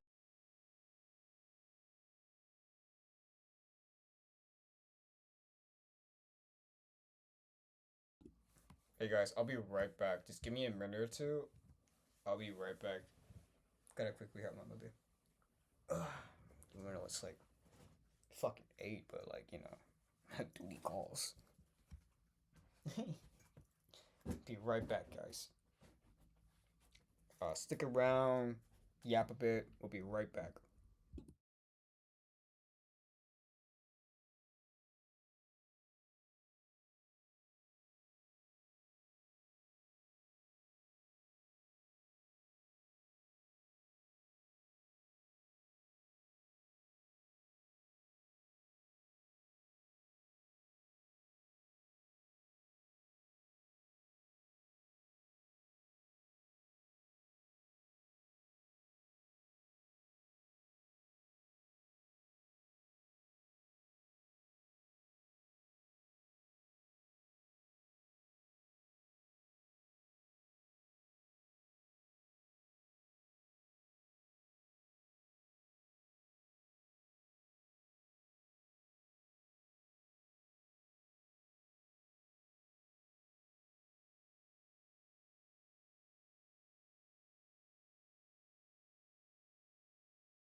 the hell?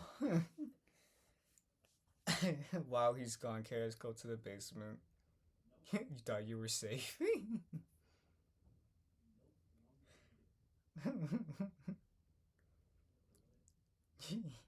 Put him back in the basement. He's making people watch ads. But one noteworthy discovery made after the fact was that at the time of his death, Joseph had drugs in his system, which could have been a factor in the murder itself, and it certainly was a factor in the hallucinations he was seeing afterwards, as he stood in his garage having full conversations with the frozen, mutilated corpse of the woman he had just killed, He took drugs? all the while truly believing it was all real, with this 911 call leaving a haunting impression on myself and the many others who have stumbled across it in the internet's darkest corners.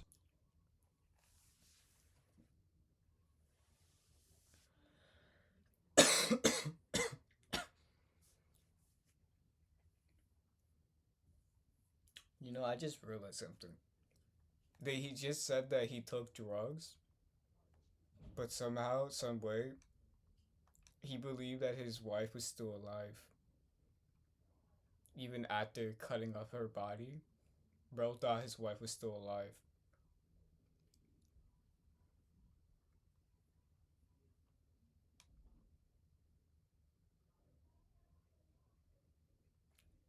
Everything but love. Hey.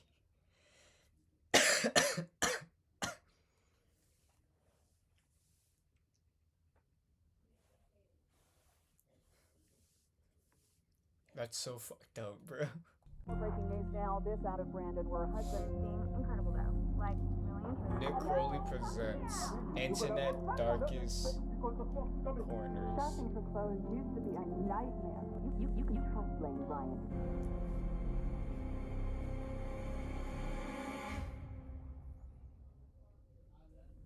Do you ever feel like you're being watched?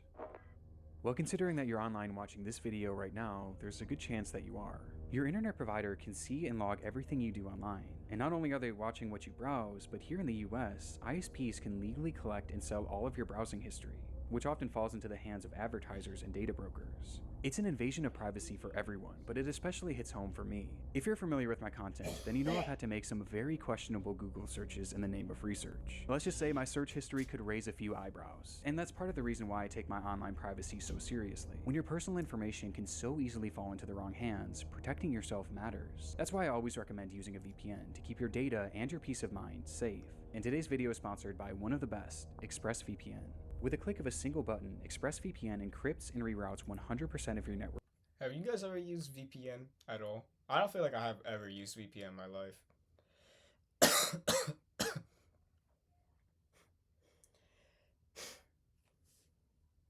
I feel like when I get too popular, why would his personal history raise some eyebrows? I don't know. What is he researching over there?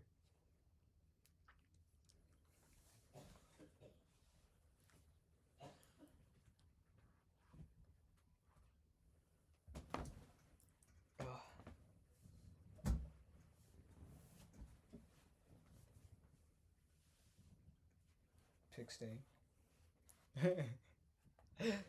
What do you guys think he has in his in his history that can like I feel like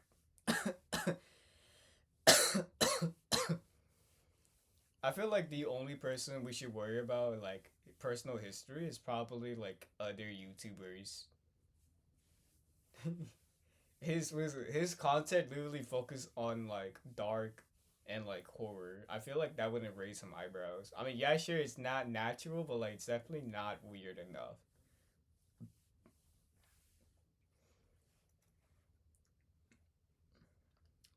Traffic through secure servers, meaning ISPs can't log your activity, leaving nothing to sell to advertisers and data brokers. On top of this, ExpressVPN utilizes their trusted server technology, which makes it physically impossible for them to store any customer logs. It's just a safer, more secure way to use the internet, at a time when our privacy has never been more at risk. Find out how you can get up to 4 extra months by scanning the QR code on screen, clicking the link in the description box below, or by going to expressvpn.com/Crowley.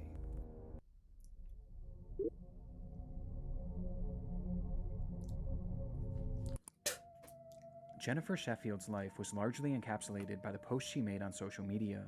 She worked hard studying in medical school with the hope of becoming a doctor, a journey that she documented on her growing TikTok page. But when she wasn't at school or at a hospital, her time was spent with her family. She had been married to a man named Brandon Sheffield for around a decade, and when they met, Brandon already had 2 children from a separate relationship. Though this didn't deter her in any way, and instead she took on the responsibility of helping to care for them, raising the children alongside Brandon as if they were her own for much of their lives, to the point where they seemingly started referring to her as their mother, a role that she thrived in, as she frequently posted pictures and videos alongside them.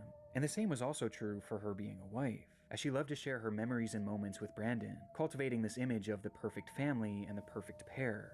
But on social media, things are rarely ever as they seem. And on the 10th of December 2024, Jennifer would drop a bombshell on her followers. So, about to be a newly single mom, and I am in the middle of a divorce. My husband is being incredible though, like really and truly, like we're working together, everything's great, we're splitting everything down the middle, like, you know, everything is good. I feel like every time somebody said that, like, oh yeah, you know, we're having a divorce, my husband are taking it really well, I feel like that should be raising eyebrow. There's no possibility that guy is just taking it smoothly, unless 2 things: either he's cheating or he's flirting with someone else already.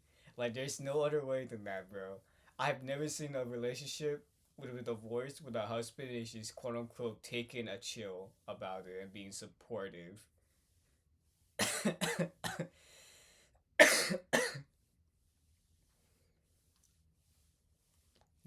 She really says that her husband is being supportive after our breakup. Like, sure, it's cool and all, the husband is like doing half and half, but like I would be concerned the fact that he's being really supportive about the relationship breaking up and getting a divorce.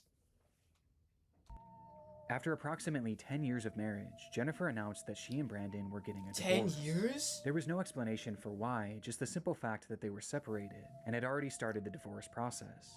Something that was reiterated by both of their Facebook relationship statuses, as they shifted to single around the same time. Despite the sad and even shocking news, it was clear that they were handling it better than most. There didn't appear to be any resentment between them, as Jennifer described Brandon as having been incredible throughout the process, supporting her in any way possible, which was obviously good not only for them, but for their children, who were top of mind for the pair. It is a very civil divorce with our daughter in mind, and I really appreciate that. However, you know, I'm going to be a mom, single income right now, and he will be helping with her. He will be supporting her, you know. So essentially, like, I'm really thankful for that, and that I. W father, honestly, sticking around with sticking around and being and paying child support is honestly the best thing ever. Oh, I actually, we don't even know the fine print of it. I feel like he won't be paying child support a lot. I feel like she would like take care of it though for like the child. I will not have to worry so much about supporting her. It was apparent that there was some kind of custody split being discussed between them, which isn't really made fully clear in the video. But what was clear was how grateful Jennifer was for Brandon's support. But even with this help, this marked the first time in Jennifer's adult life that she was really on her own. I've never done this before. I've never been on my own before. So yeah, if you just have any tips, like, I would really appreciate it, because like I'm a little scared right now.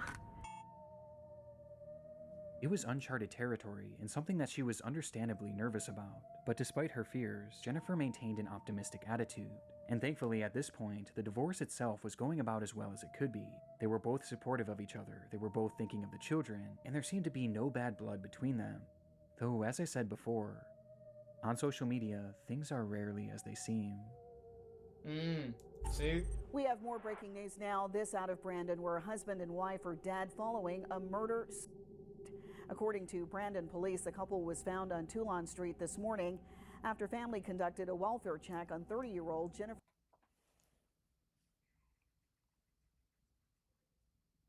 He killed her?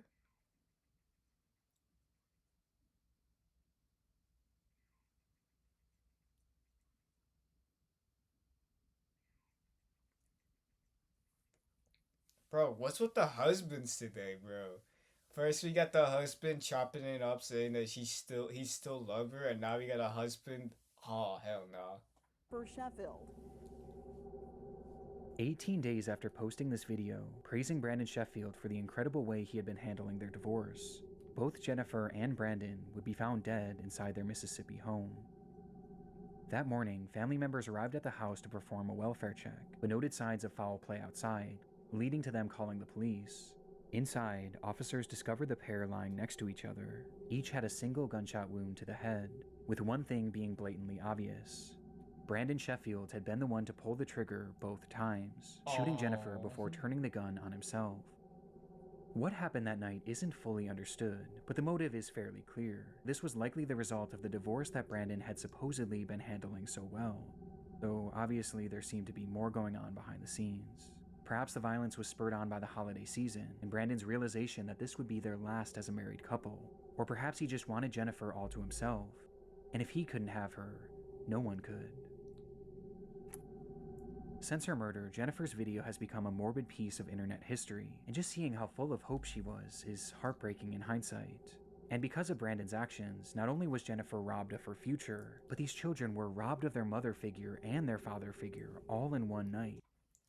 At least he didn't kill the kids. At least he didn't kill the kids. If he killed the kid, then he would have been a really fucked up person. But like, at least he didn't kill the kids.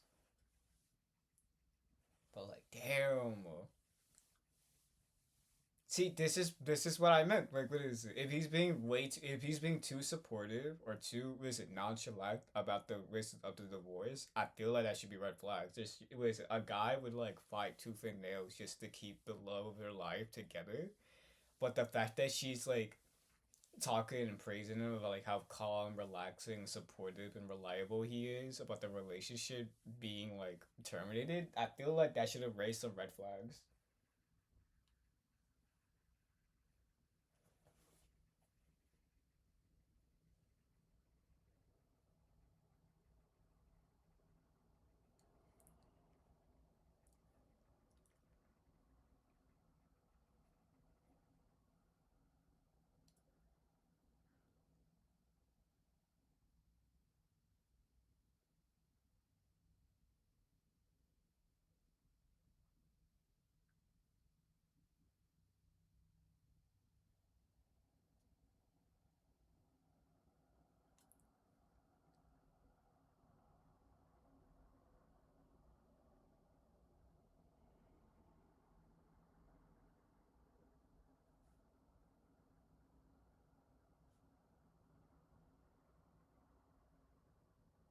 He just killed her because he didn't want her to like go away from his life.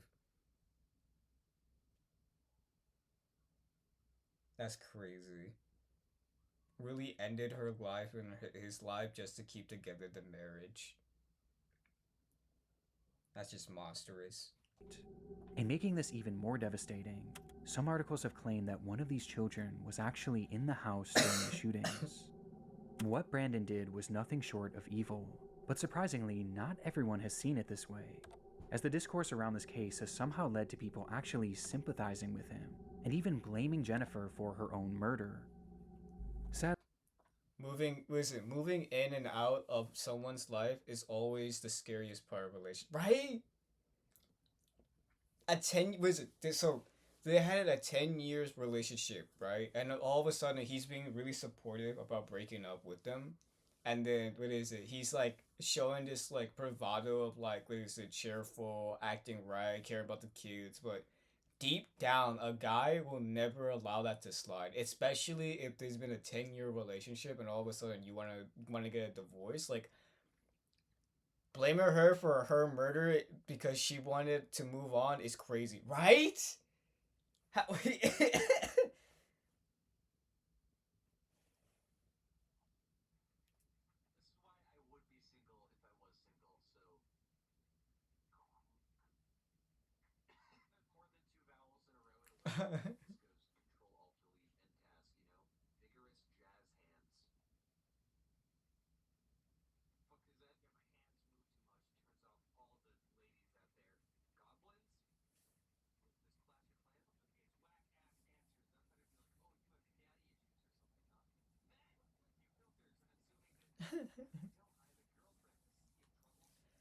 sympathizing with him is like he didn't do right. The cops literally admitted that he shot the kids.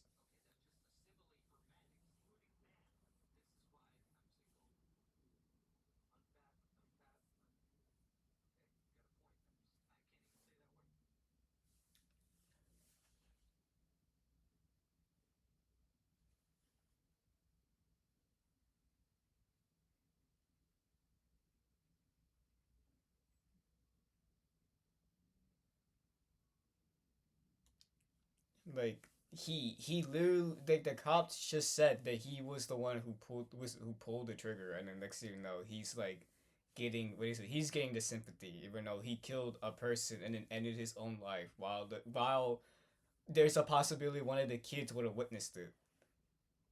Sadly, this is just a Or fraction heard. of the disrespect that Jennifer has faced since her death, as there have been numerous other online controversies surrounding her and her family. Though for the sake of this video, I don't want these to distract from the very real story and the very real victim at its core. A young woman who will now never get to experience the future that she was so hopeful for. I had this feeling this morning for some reason to tell you that it's gonna be okay. You still have a purpose. You've got to keep pushing. You still have a heartbeat. And that means that you've got to keep going. We're kicking off game day Oh with my a Twisted Tea drop. We're surprising real Twisted Tea fans who love the smooth and I never tried out Twisted Tea. I have no clue what the hell this thing is. I don't even see it in my market anymore. What is this brand? Is it that good? refreshing taste of Twisted Tea Hard Iced Tea. Keep it twisted. Also, what's with the ads? There's like a science and I'm getting longer and longer ads now. Dancing is her thing, and helping kids through her youth literacy program. Okay. May I have your attention, please? College should open doors. No. It was unlike anything she had posted before. Throughout 31-year-old Rania Ibrahim's Facebook page, friends, family, and followers have been accustomed to seeing posts of her children, various religious texts, and other media from her day-to-day life. But on June 14th, 2017, Rania would begin her very first live stream, and it was clear from the start that something had gone terribly wrong. Okay, don't open the front door. You're going to bring the smoke in. Okay. You're not going to be able to breathe. Your children scared maybe someone outside. They're in the other flat. Are you sure? They've gone into the other flat. The footage is from Rania's perspective, as she and another woman discuss what lies behind the front door of the apartment unit they were in. The woman, believed to be 33-year-old Isra Ibrahim, told her not to open the door as it would let the smoke in, while Rania insisted that people might still be out there and in danger, eventually leading to her peeking outside, and in turn giving us a glimpse inside their nightmare situation. There's too much smoke here now. Okay. Okay, I'm not opening it. الله لا إله إلا الله في حريق في العمارة لا حول ولا قوة إلا بالله العلي العظيم يا الله.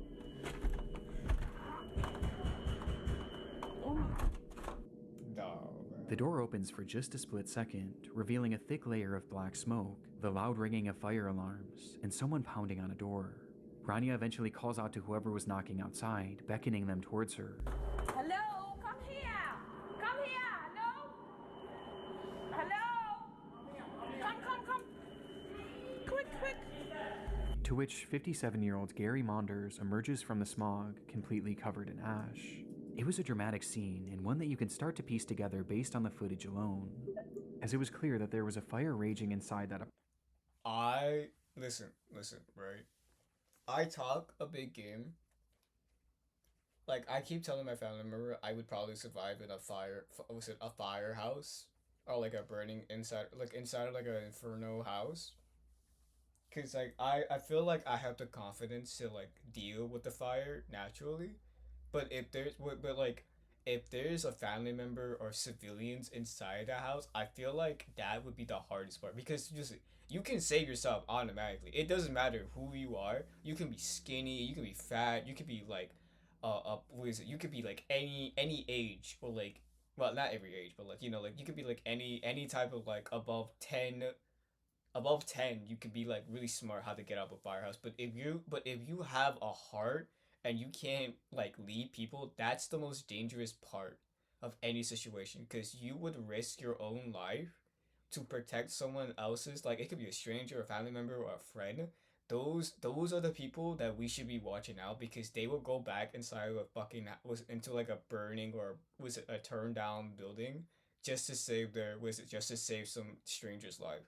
And that scares me the most, because if they decide to go back in there, their chances of going out is less and less by not seconds, not minutes, not hours, just them not coming back for a millisecond. And I gotta give props to the firefighters because they're also risking their lives and they have protective equipment, but they can also lose their life from just being stuck by the rubble. Apartment complex, and the entire floor Rania was filming on had been filled with smoke. Smoke that essentially trapped her and a few others inside this flat. Given the sheer amount of smoke in that hallway, it was obvious why the others in the room insisted on keeping that door closed. But Rania continued to hit back on this, as she didn't want anyone to be stuck out there alone. You gotta... No, because the smoke is coming. But the people outside. Yeah, let them... Hello? Hello? Okay, I'm going out. Hello? Oh my god, I closed it. Before eventually conceding and closing the door for good. It was obvious that the situation was dire, but just how dire wasn't revealed until Rania made her way over to the window. Okay, I'm not going, okay. العمارة ولعت من تحت لا إله إلا الله.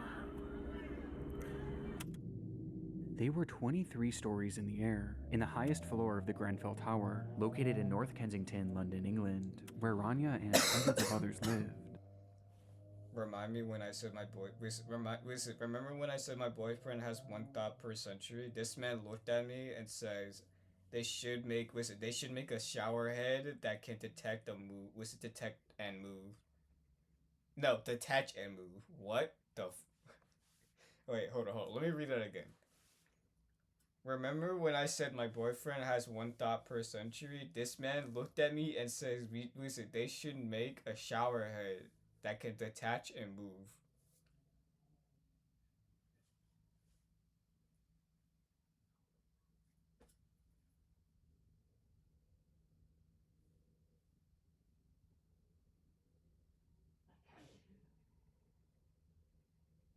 Our shower head detach and move. Our shower head detached, by the way. It's detachable.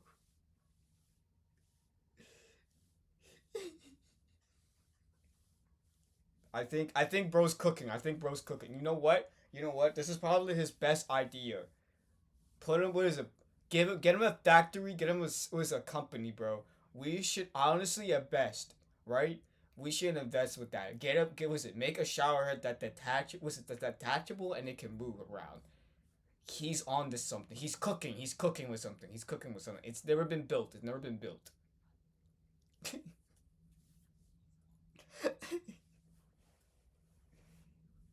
He's lucky he has the looks because he doesn't have the brain. Oh my god, that's so. You know what? If he didn't have the looks, he would have had the brain. But he has the looks, and he doesn't have the brain. He's lucky he's alive. The fact that you just admitted that bro has no brain is crazy. He has one thought per century. That was his only thought today, bro. His thought was we should make a shower head that's detachable and movable. Bro's cooking. That's cinema right there.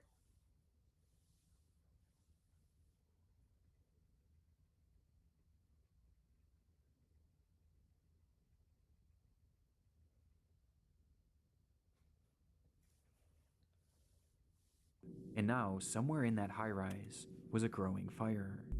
العمارة كلها ولعت من فوق لتحت. احنا في آخر دور. He's definitely on to something. إن شاء الله. As she looks out the window, Rania tells her viewers that she believes the fire had started from the bottom of the structure and was quickly working its way up to them, with it now being just one floor below them. He's on to something. But officially, this wasn't the story that Rania and the others in the room were being told, as each time they would dial 999, the operators would tell them that the fire was generally contained and leave them with one clear instruction: stay put. Huh? This was the name of a nationwide rescue policy for all high-rise fires that stated that people should stay in their flats and wait for rescue as opposed to trying to escape on their own, as buildings like these were made from thick concrete and should hypothetically keep fires relatively contained in the flat that they started in for an estimated time period of around 2 hours. And considering that this fire had started roughly 1 hour before Rania's stream, they should have been relatively safe until rescue crews got to them. And when looking outside, the fire wasn't even noticeable, meaning it was possible it was still contained and had simply been producing a lot of smoke. But that belief was far too optimistic for reality.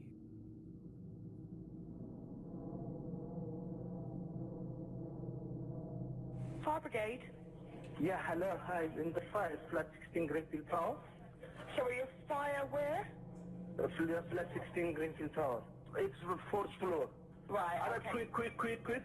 They're on their It's way burning. already.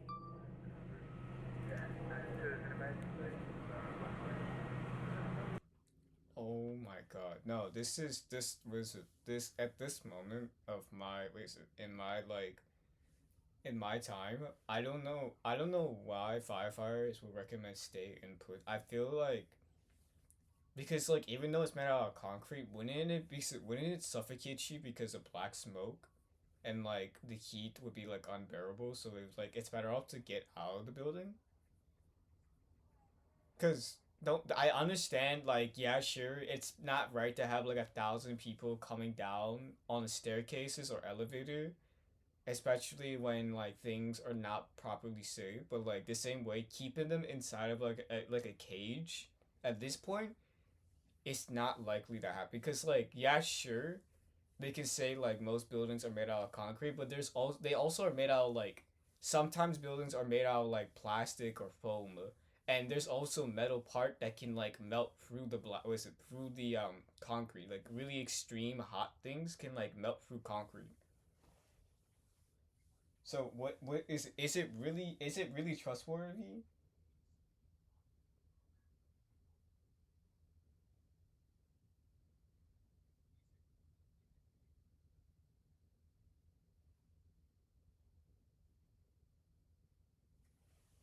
I don't know. I don't think I would like trust. I wouldn't like stay put. Honestly, what the first thing I would have done was probably like do like Rapunzel, start screaming for help, help, and then like go down real quick, or just start screaming fire, fire, and to get everyone to get up and get out. Because remember, there's some people that actually sleep through these, because like there's many types of things, and especially if they're in the lower floors, they won't even feel it. Higher floors, they can't even see it unless they see black smoke coming through their windows. And then there's like heavy sleepers, and then there's people who are like who take medicine to go sleep because they either have insomnia or dementia. Like there's so many type of thing. I would have been I would have been a track star on that day, right? Like, don't get me wrong. What is it? Lurking around a burning building is probably the worst thing. It's better off you get people either higher ground, or get the people in the lower ground to evacuate, so the people in the top ground can start evacuating much smoothly.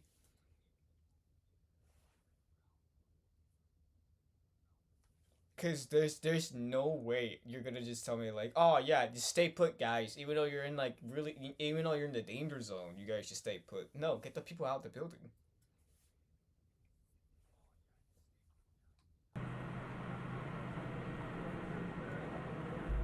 Approximately 1 hour earlier, on the 4th floor of the tower, a man called 911 to report that his freezer had caught fire.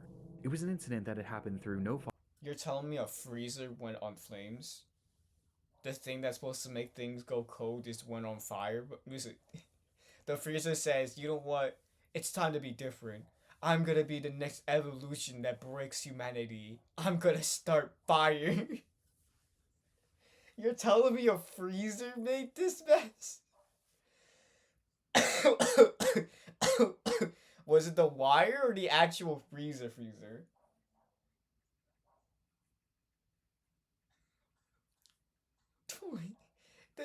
He just said that a freezer made this fire go to blaze, bro. What? Was it right? Fault of his own, and due to his quick phone call, firefighters would arrive on the scene within minutes. One of whom was wearing a camera that showed that they were able. No, I gotta see what happened. Approximately 1 hour earlier, on the 4th floor of the tower, a man called 911 to report that his freezer had caught fire. It was an incident that had happened through no fault of his own, and due to his quick phone call, firefighters would arrive. It just went on fire for no reason. I really hope it tells us what happened. Arrive on the scene within minutes, one of whom was wearing a camera that showed that they were able to handle the blaze in a relatively efficient manner. Okay.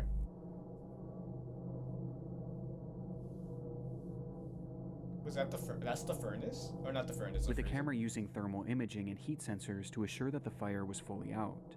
The camera scans around, showing a few items strewn about that were still at relatively high temperatures. But other than that, the room was completely clear, and it seemed as though the fire was out for good, until the camera panned to the window.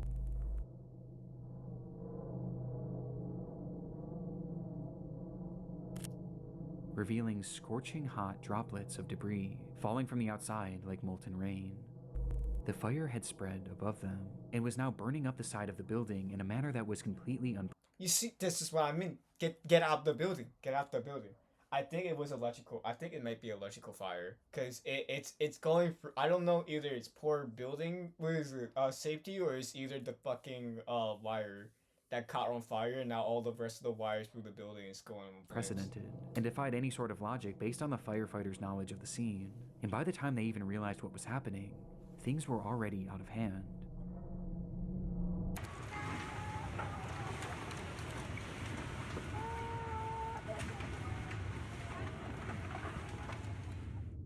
The fire was... Meet One Track Jack. He's What a the credit hell? wrecker. He doesn't know that by focusing on one type of credit, he can hurt his score. Don't be like One Track Jack. Learn how to avoid the wreckers at creditwreckers.com. Credit One Bank for what's ahead. I'm not allowed to reveal the secrets of Jameson Black Barrel. Its carefully chosen select batch Irish whiskies, or its exquisite notes of toasted oak, caramel, and vanilla spice. It's the greatest whiskey I ever drank, and the greatest story I never did tell. You know, I'm not gonna lie. That's the type of alcohol my brother drinks.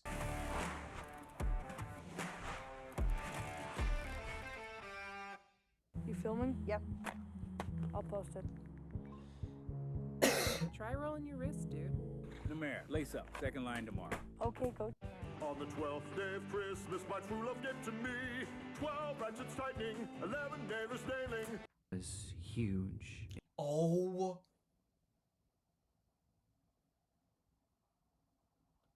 What?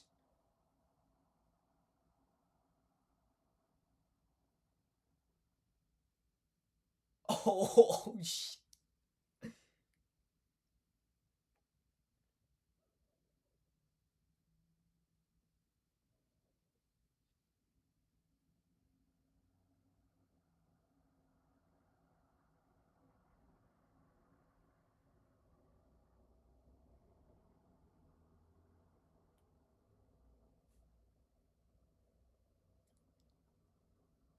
Oh my god.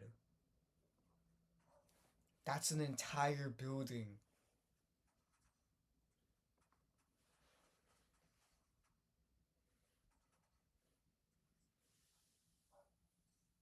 No, that's an entire building.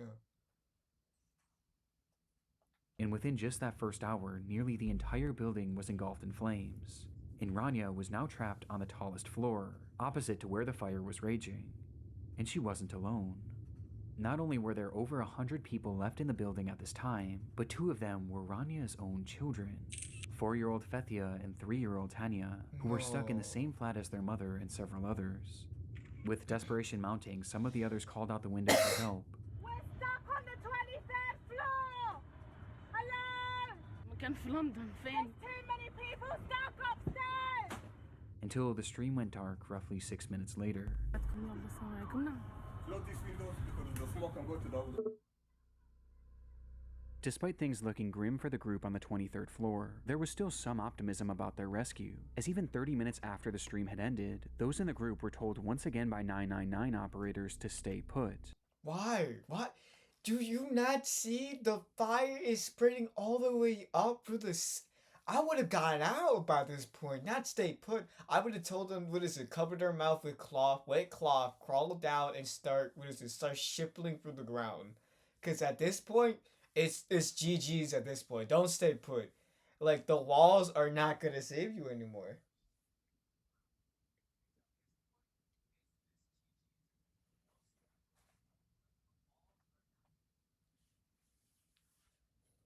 with the operator even telling them that the fire was contained to the 4th floor, which clearly wasn't the case.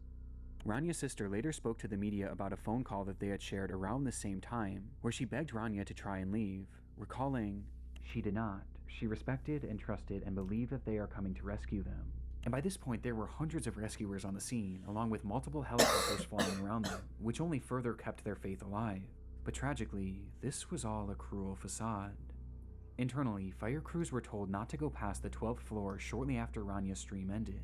It was just Why? Why not? Save lives. Your job is to literally disobey orders. You literally have a will of your own. just too dangerous. And as for the helicopters, well, those trapped inside would have had no idea that those were actually just police helicopters, merely used for surveillance. They weren't even equipped for rescue, nor were they ever considered to be used for that, as getting too close would have blown more air on the fire and made the blaze even worse, meaning that those helicopters offered them no chance at survival.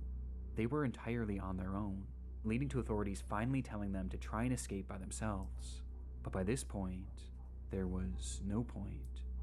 This was 2 hours after the fire had started, and an hour after Ranya's stream. The fire had completely taken over the structure, and inside there was only one single stairway, a stairway that was now impossible to safely traverse for anyone on the higher floors. Even attempting it would have been a death sentence. The orders for them to shelter in place had cost them valuable time, and in turn, any chance at leaving while they could, and it was all for a rescue that was now impossible, leaving them completely trapped. Rania, Fethia, Hanya, and everyone else shown in this livestream would perish in what we now know today as the Grenfell Tower Fire, a fire that claimed the lives of 72 people, and one of the worst fire tragedies in Europe's history. And while we've covered many large-scale tragedies on this channel before, few have been more preventable than this one. The Grenfell Tower was built back in 1974, and around the 2010s, its concrete...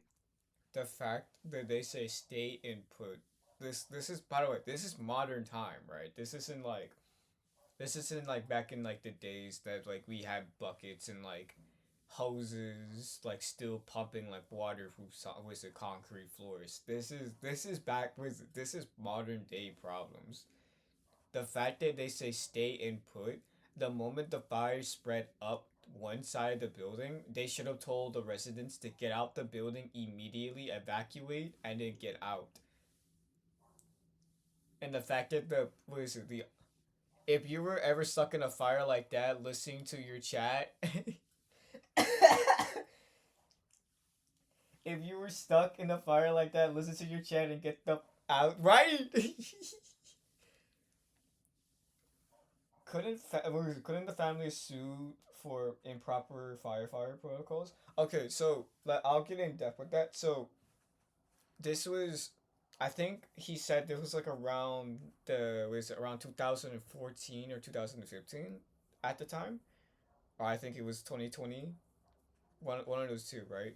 So the protocol for firefighters, right, is to value lives, but if the fire spreads too much or it's way too much to inhale, because remember this is carbon dioxide, right? Because these firefighters are wearing masks, but they need to also prevent themselves from getting poisoned, getting disillusional, hyperventilating, or if the gas tanks they have on standby needs to be replenished for a fresh tank.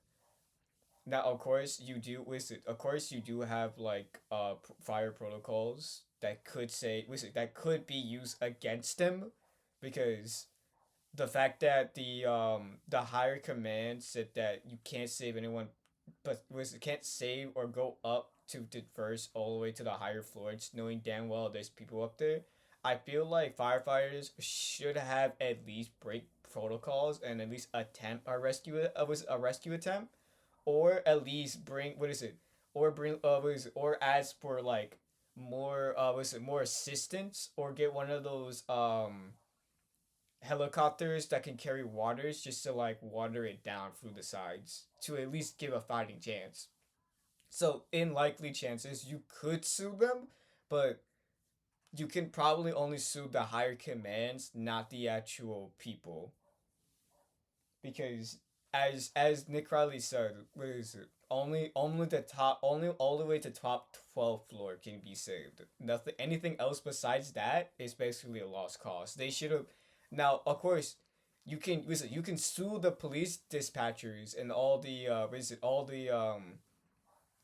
the 911 people who are telling you to stay and put. They would have instead of doing that, they could break protocols and say, "Yo, evacuate." They could have said anything besides that. So you can sue the people in 911, but not the people in firefighters. Also, yeah, she was live streaming the entire time. I would listen to the chat. I would have grabbed my kids and dip out. I would have told my mom, "Hey, mom, I'm leaving. I don't care." Fire in the house? Yeah, you got me fucked up. You think I'm sitting around with my kids in the here? Because remember, she's a mother with random people that are also stuck in the building. The moment you saw fire coming up to your building or to your level of the floor, I would have gotten out ASAP. Exterior was beginning to look outdated in an area that was experiencing a wave of modernization. The neighborhood was becoming trendier and wealthier, and the tower was becoming an eyesore to some. And so the decision was made by the Kensington and Chelsea Tenant Management Organization, along with the Royal Borough of Kensington and Chelsea, to refurbish the exterior by adding new siding known as cladding to give it a more modern appeal. It was purely aesthetic, but its effects were horrific. The cladding was created by a company called Arconic, which had tested it numerous times to see how it held up to fire, and the results were awful.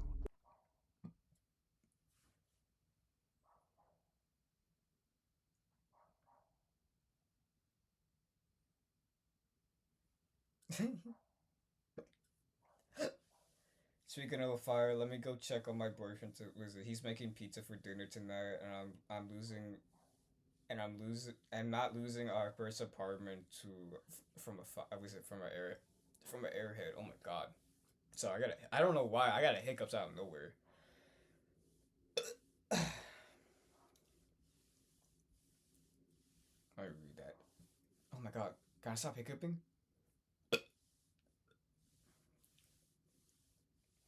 Speaking about fires, let me go check up on my boyfriend. He's making pizza for dinner tonight, and I'm not losing our first apartment from an airhead. That's crazy.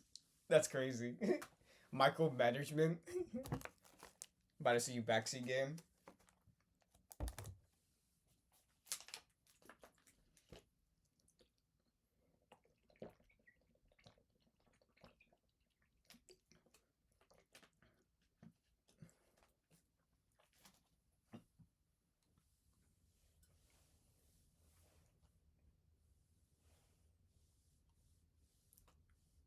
Their ACM cladding received a grading of F, with it being apparent that it was extremely flammable, with some likening it to gasoline due to how quickly it would erupt into flames, while also producing 3 times. Wait, what? Horrific. The cladding was created by a company called Arconic, which had tested it numerous times to see how it held up to fire, and the results were awful. Their ACM cladding received a grading of F, with it being apparent that it was extremely flammable, with some likening it to gasoline due to how quickly it would erupt into flames, while also producing 3 times the amount of smoke as usual fires. But despite having these test scores and even acknowledging their failure in multiple emails sent throughout the company, notoriously following up their F score with the line, "Oops," they not only refused to fix the problem, but they also kept selling it, with one of their clients being the group working on the Grenfell Tower refurbishment. And it wasn't even a secret either. Those in charge of the project wanted it done as cheaply as possible, and this ACM cladding was as cheap as it got, and so they chose it despite knowing the fire risk. And worst of all, they had the opportunity to buy a version of this product that was actually flame retardant, but they opted for the cheaper, more dangerous product, which in the end only saved them about £5,000, or roughly $6,500 USD. This is why I can never trust expensive lubricant places. They will do everything to make it look good, but it's never safe. They say they say that it's a safe it's the most lubricant and safe proof area, yet you got buildings like these things that looks fancy, but is it safe if it's safe proof? How much you bet they charge you like 500 £500 or UE for just an apartment for like a month. That's how much money they're making off, and their cheap their cheap money spent is just caused the lives of 72 people inside that building. Of course, we can also blame the 911 protocols of stay put, But they can sue now. Now they can sue the building's management and the safety department for allowing this. Arconic knowingly sold this flammable product. The companies working on the Grenfell Tower refurbishment knowingly bought the flammable product. And in the end, it all resulted in a disaster that they all should have seen coming. And when you couple this with the flawed orders to shelter in place, and the fact that there was only one stairwell, it was a recipe for disaster. This was always going to happen. This was a failure on so many levels for so many parties, and it all traces back to greed and the value of money over the lives of innocent people like Rania and her children. Despite the fire starting 8 years ago, justice has yet to be served, as investigations are still ongoing to this day, leading to an agonizing wait for all those who lost loved ones in the blaze, with the trials themselves not expected to start for another full year.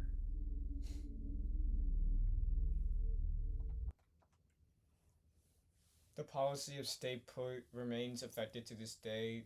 Thoughts, though it has been silently, altered since the fire. Oh, okay, good. I was gonna say, they better change some rules about this damn stay put thing. The moment you see it go up to like the 17th floor, yeah, you better start stepping, brother. You better start stepping.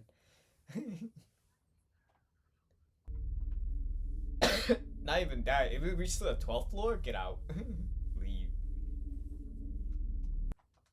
It's estimated that there's are still thousands of rental or residential buildings in the UK and worldwide with flammable from ACM. Oh, stay out, guys.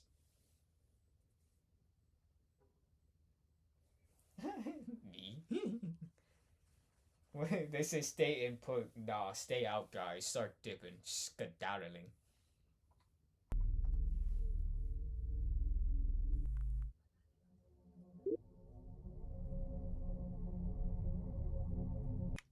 It was the usual start to the day for Rhoda McFarland.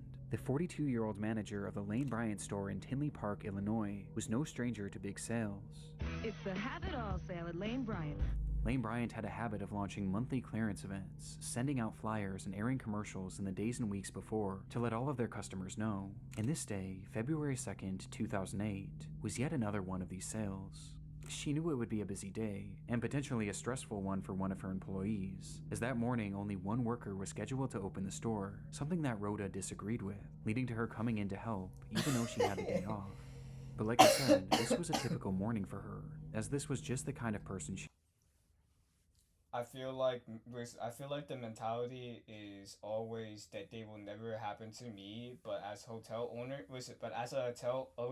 owner, you have so many people staying there with no idea that they're doing in their rooms, not to mention how long the building was there.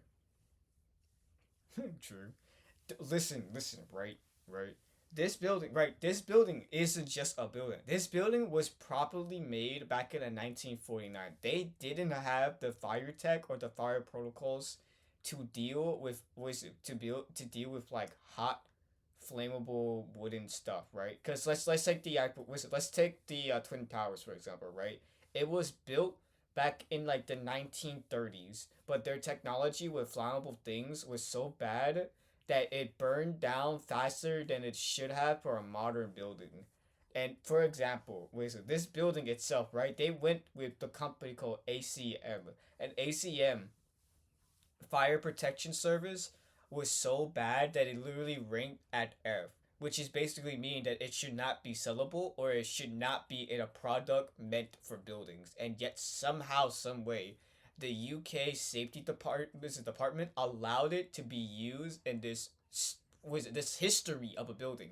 This history of a building that probably would have saved more lives if they just kept it untouched, but they wanted to burn it down because they wanted to be more greedy with money and save more product and look more beautiful.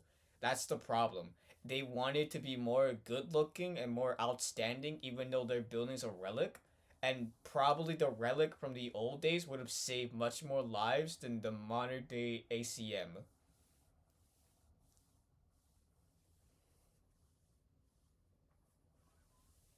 And you gotta remember, right? What is it?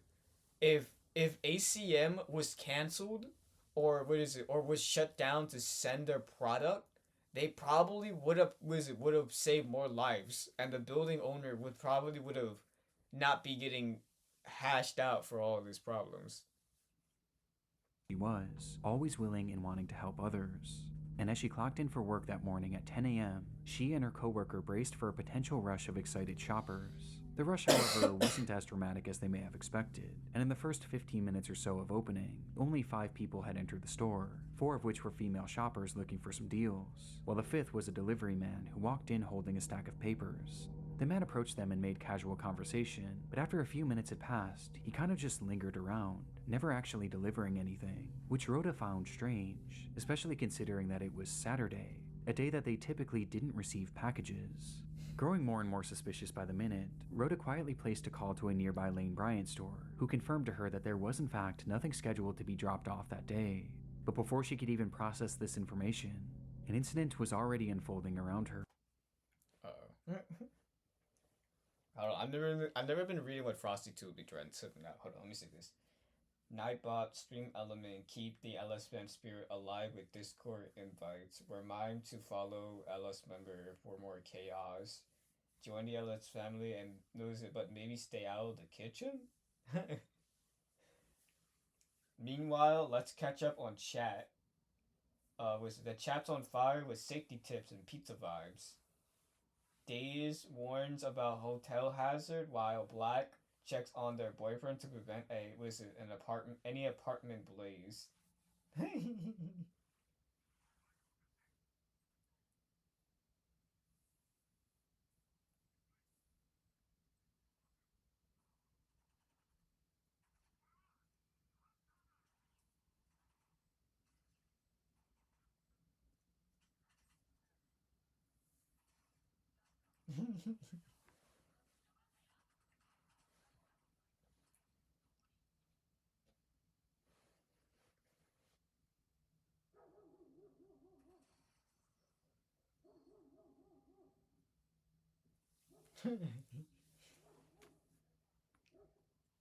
They really said.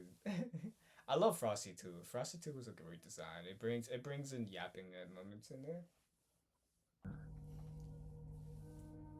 Out of nowhere, the delivery man pulled out a pistol and pointed it at the women, yelling at them to hand over the money from the register, before proceeding to round up Rhoda, her employee, and the 4 women shopping, demanding that they all give up their cash and jewelry. Oh, just a robbery. After he was satisfied with the collection, he forced the women to the back of the store, where one by one he bound them with duct tape, placing them each face down on the floor, and putting underwear over their heads to obstruct their view. Oh. In the minutes following, he would venture back out into the store where 2 other women had entered, and they too were then robbed and then forced into the back room, where they were eventually subdued, but not before he struck one of them in the face with his pistol, nearly knocking her unconscious.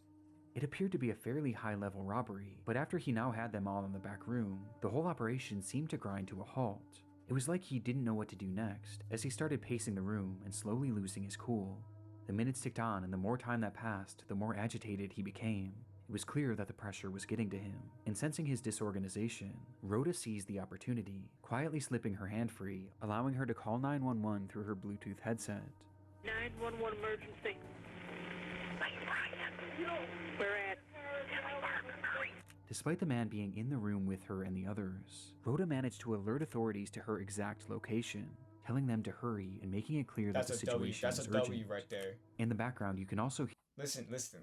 This is why I always recommend getting Bluetooth, because in those situations, having a Bluetooth earbud or one of those headsets would save so many lives. Because this is probably the only time I would say having something that's wireless could probably save or be a make or break moment for most people. Because the fact that she has just to whisper into the Bluetooth and it works so soundly and save not only her life but 5 other people's life with a crazy delusional person who just robbed them and gagged them and tied them down. This is why we recommend a lot of products. I would probably recommend Raycon. I'm not sponsored by Raycon, but Raycon's probably the best earbud you can probably get. But it's too big, so I would probably recommend something smaller. Hear the robber himself, whose disheveled state is apparent as he outwardly states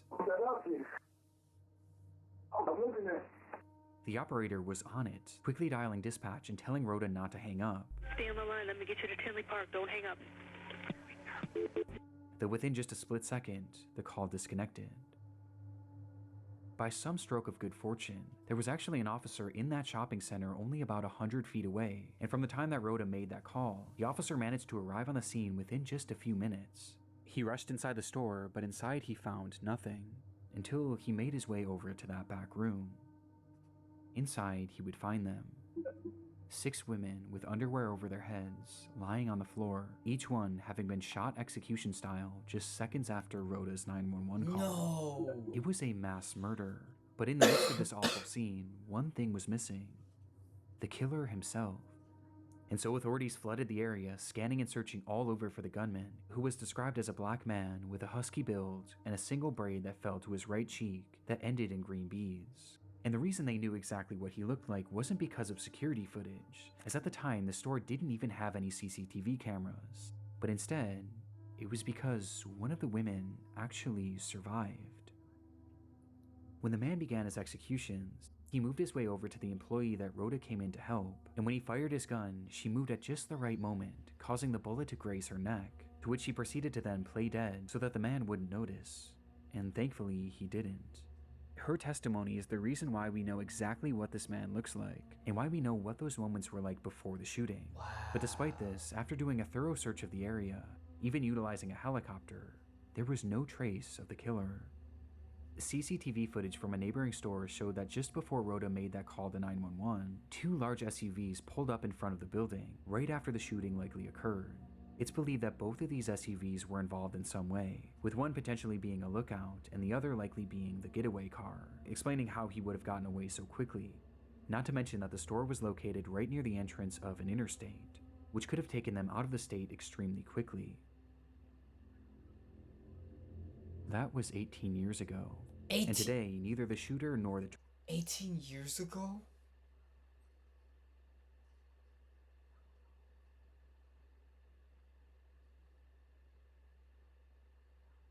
Wow.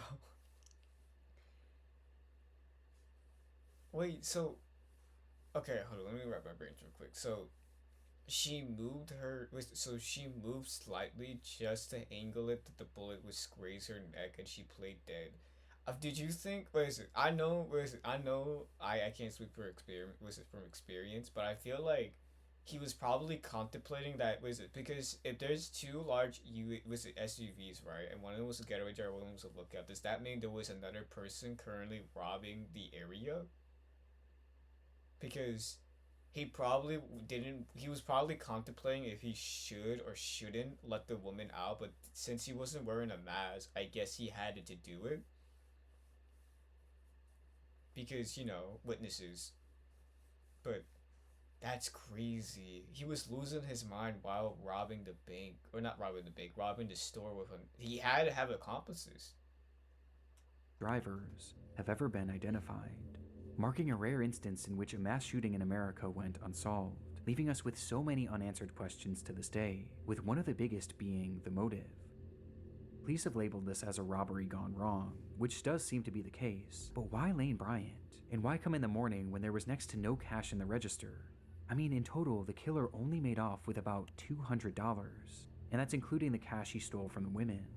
One of the main theories today is that the killer had planned on taking customers hostage as they entered the store, but perhaps he grew frustrated at the lack of customers that day, until he eventually noticed that Rhoda was making a 911 call, which caused him to panic and start shooting. But what always gets me about this is that he never covered his face at any point, which makes me wonder if he was planning on killing these women all along. Though if that's true, how could this ever have been worth it? Due to just how bizarre this whole situation is, some have posed other theories, like perhaps this was someone with a drug addiction who was looking for quick cash to get his next fix, perhaps explaining his rapidly deteriorating behavior, or even that the suspect was actually a woman who never got caught because police were primarily looking for a male. but it's impossible to know for sure at the moment, and might not ever be known, as despite having survivor testimony, an exact description of this man's face and body, his voice, and even his DNA, which was discovered under one of the victim's fingernails, we still have no idea who this man is or where he went. My husband brought me some some corned beef? Yeah, that's real. Rejoice! He said hi, by the way. Hi, Daisel, husband. Hi. Hi. Thank you for saying hi to me. I say hi. Tell him I said hi back. Also tell him that thank you for the corned beef.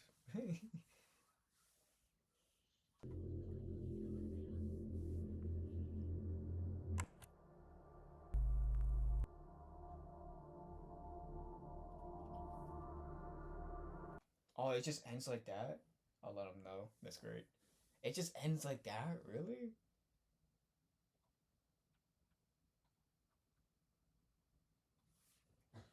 Okay. Alright. Let us watch another scary one. Listen, right? I feel like this is me personally, right? I feel like these type of like cases, especially like a lot of things, can go really badly for most people.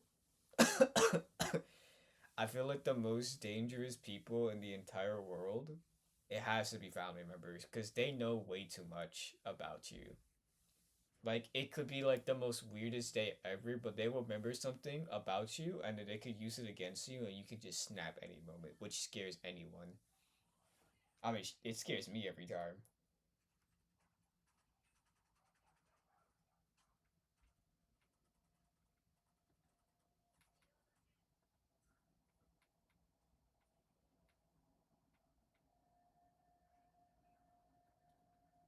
Okay.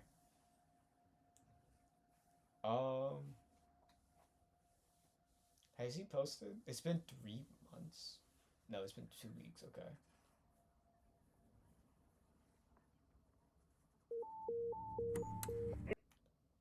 I want to rewatch something. I like to have a new experience.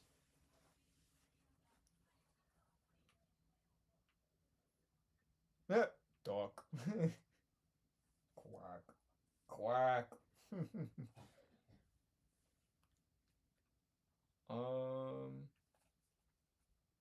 Okay. Have you ever watched a guy called Nexpo? He does the same thing as Nick Crowley.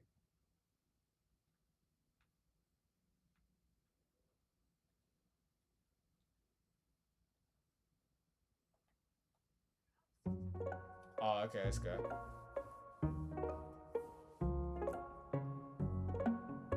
Huggies. Videos.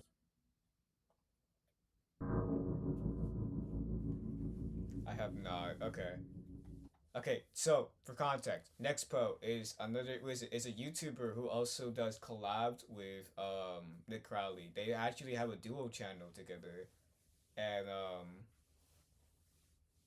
I think that's pretty cool. He does the same thing as Nick Crow, but a little differently. His format's more headshot, sit down, stand up, pass out, wake up, fade it.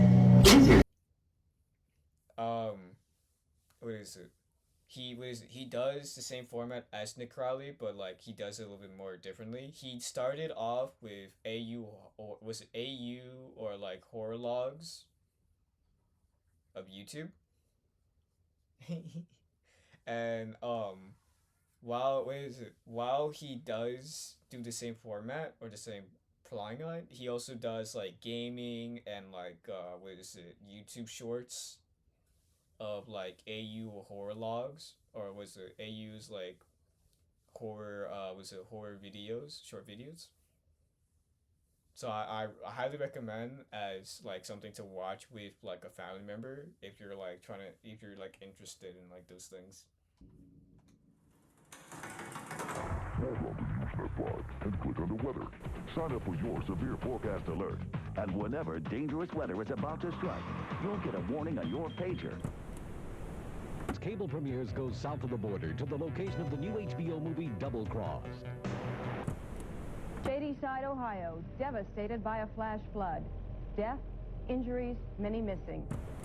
We have two tales of terror and death to tell you tonight from two different parts of the world. Authorities in Stockton are on the lookout for an arsonist who set 3 separate fires this morning. Inside, small pine boxes containing 45-inch steel caskets to be placed in cement crypts.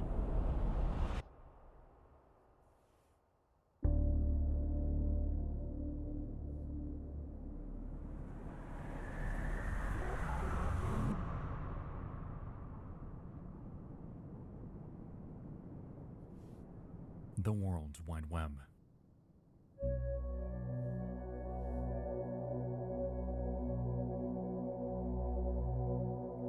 Chapter 1. Take a guess. A void unquantifiable. An endless frontier full of wonder, discovery, and mystery. From 3D games engrossed in urban legends to some of the most disturbing archival insights into the human mind, the internet has it all. You just have to venture out a bit to find its dark side. In the early days of YouTube, a channel entered the digital space. It was titled MossB46PGH, and it served as a hub for home videos uploaded by a man named George Sadini. He hasn't uploaded in a while, but we'll get to why later. What we need to know now is that this man lived a seemingly simple life, sharing videos of him talking to the camera and giving his viewers an inside look into his home. It is, by every measure, a product of early YouTube, a reminder of an era in which content was much simpler. I'm gonna go here. I'm gonna go here pretty soon. Thanks for being here. Aw, man. Thank you. Thank you for sticking by for so long. After this video, I'm probably gonna hop off and take a night's sleep. Probably take a night's sleep or watch a movie with my girlfriend. I don't know. it's getting I wanted to do this night stream to catch up with your peers. Yeah, LS members. And innocuous than it is today. While at a cursory glance, nothing about George's content. Oh my god. Oh.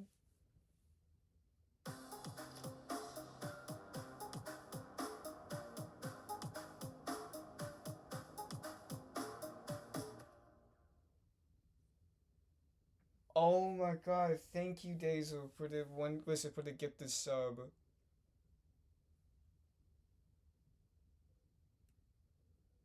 Thank you so much, bro. Thank you, Daisel. Whoa. Oh wow. And not one for yourself? Thank you for the gifted sub, Daisel.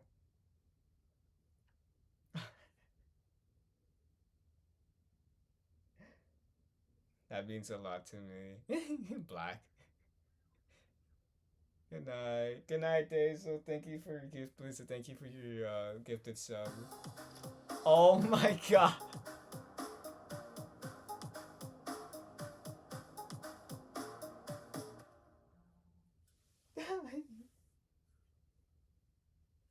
Black. Thank you. Thank you, Black, for the gifted sub. Oh my god, you too. I love you guys so much. You too. Oh my god, wait, that is. Oh, okay. I'll do it. Listen, I'll probably do it tomorrow, but I'm pretty sure now I unlocked two more slots, for one for animation, one for emote. So in the Discord, I'll create a a channel for you guys submissions, so you guys can send me what emotes you guys want me to add on. Also, thank you guys. Thank you, Daisel. Have a good night's sleep. Thank you, Black, for the gift of sub. It seems all that strange. It's when we really begin to dissect what exactly it is that he says and alludes to, where things become a bit weird. Take a look. Is an 07 Altima. Meow. I paid $79,000 for this in 1996. That's considered a lot, believe it or not. Okay, we're approaching the door. Oh, we got a high tree? What the hell? Open it up. Oh, someone left it unlocked. That's not good. Inside, okay. Here's my big screen TV. 32-inch. It's my computer. Let me pan out a little bit. First off, you may be noticing a pattern here. George continuously makes passing references to the allure of his personal items. He states his vehicle's price. He shows us his 32-inch big screen TV, and it's become clear that this video is meant to boast. But why? Computer is connected to the stereo, which I listen to my MP3s and everything else. Pan to the other side. Speakers on each side are large, they double as end tables. Okay, couch and chair, they match. The woman will really be impressed. Oh my god.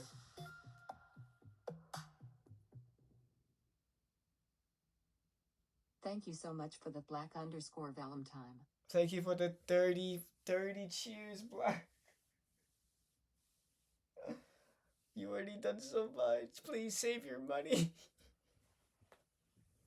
Black, save your money, please.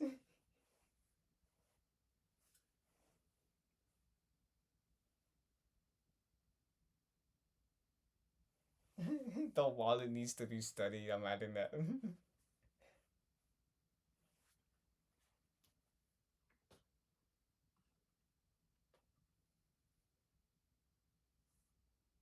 Shh, we have to listen. We have a new goal to hit. What do you mean? You've done so much, Black.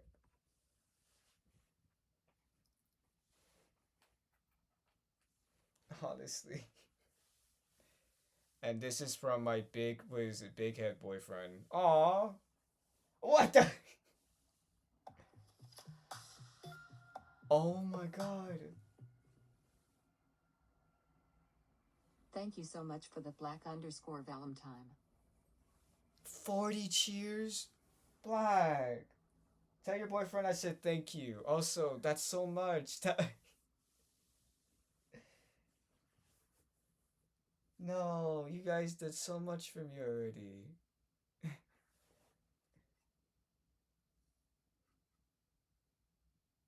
That means to guys, save your money, please.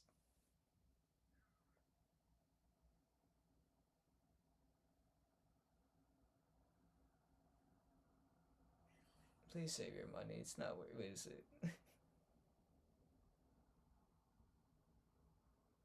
We are Cloak and Dagger, Hope and Fear.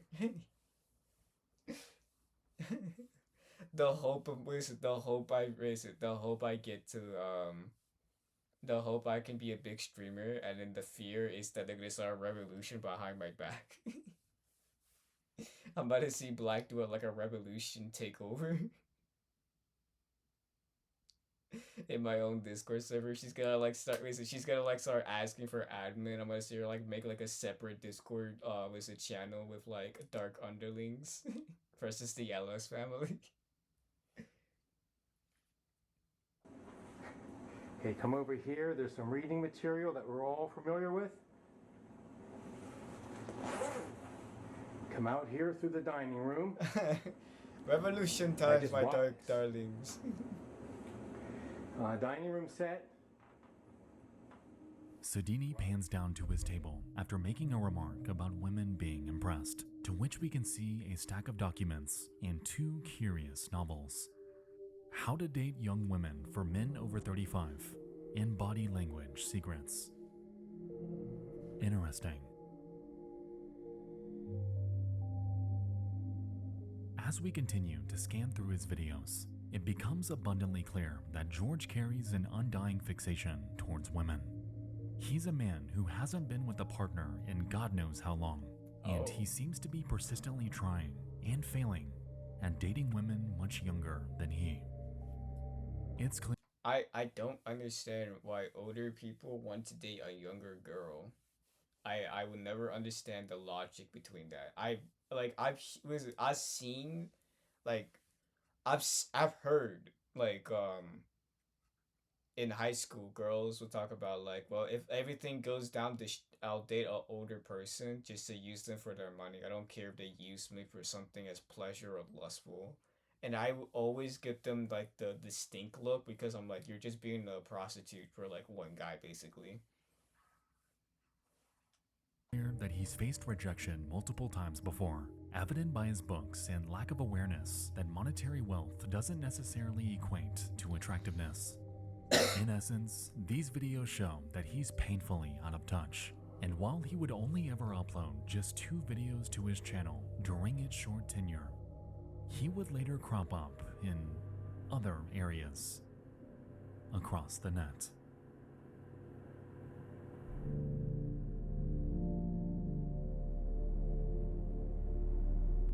Throughout the years, George would carve out his own little corner of the internet.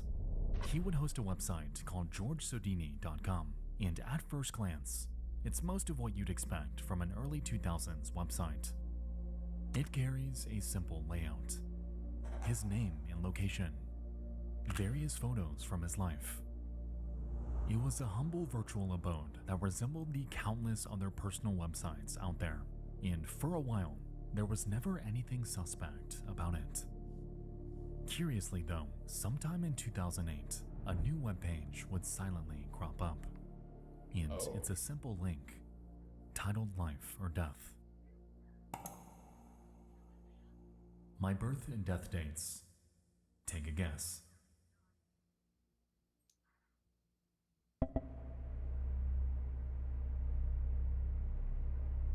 For any unsuspecting user online, this might come off as some sort of random guessing game. Admittedly, the internet had seen much weirder shit by this point in time. However, I wanted to bring up this page specifically because the date of death question here actually contains a correct answer. You see, George Sodini isn't exactly a good person, and what lies behind this otherwise simple question is a glance into the mind of a man deeply disturbed. George, by this point, was planning something, and not a single person who knew him had any idea about it.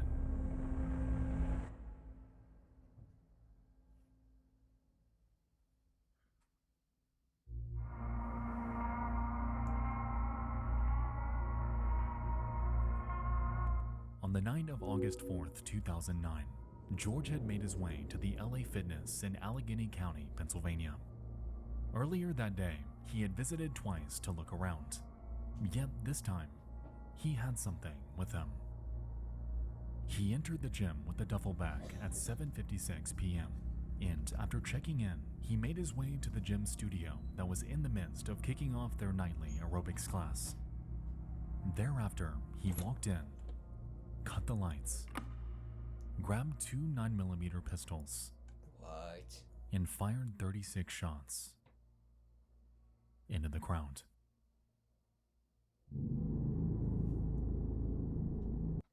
Okay, listen. There's always a problem with single people. I get it, sometimes you're not good with romance, but you should never take it on to people. Like, sending hatred to other people should never be, like, the first option you have or your last option. It should always be a forgotten option. As a person who's been single for 3 years and just got in a relationship, like, 4 months now, I feel like in those 3 years of my life, I probably was in my lowest or, like, in my darkest times, but I never gave up or never, like, pursue relationship. I let it naturally happen, and now I met the girl of my life. for some cases, for guys who've been single for God knows how long, sometimes guys can take it differently. They're probably living their best life, not dealing with romantical issues or any relationship problems. But just being in the proximity of people in a healthy relationship can cause jealousy and problems. And especially when you're defending a female and you're being called a white knight, or people who will like tarnish you for being single for so long, saying that you can't get any girls, I can understand as a frustration, but if you can mellow it out and just move on, you probably could have a good time of being single. And then you just have these type of people who are just going through it, who are just like begging to God, like, please send me a woman that can cherish me and love me for the rest of my life to my deathbed. And I'm pretty sure this guy is like around his 40s or 50s, so he's basically nearly out the game of love.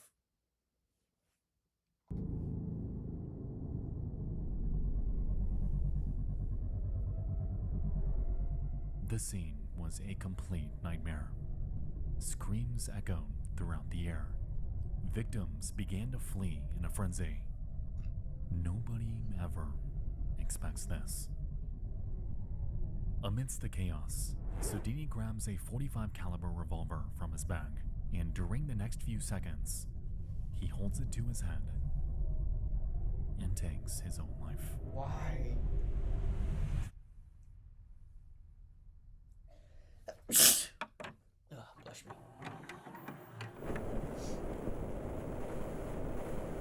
Police left the scene here at the LA Fitness in Collier Township, just outside of Pittsburgh, Pennsylvania, in the early morning hours today. They have been investigating a shooting that took place shortly after 8 o'clock on Tuesday. They say a man walked into an aerobics classroom where more than 20 people were taking a class and opened fire. That night, 3 women had died and 9 others were injured in what can only be described as one of the most disturbing and heartless acts of violence that I have ever read about. Young adults, mothers, and fathers were all there just to get a workout, to make themselves happier and more physically fit. Yet it was all shattered by an intensely depraved man. Like we touched on, all of this was premeditated long before it happened, and the date of the tragedy, August 4th of 2009, would, as you'd expect, unlock an entirely new and secret layer of Sodini's website. Why do this to young girls? Just read below. Moving into Christmas again. No girlfriend since 1984. Last Christmas with Pam was in 1983. Who knows why? I'm not too ugly or too weird.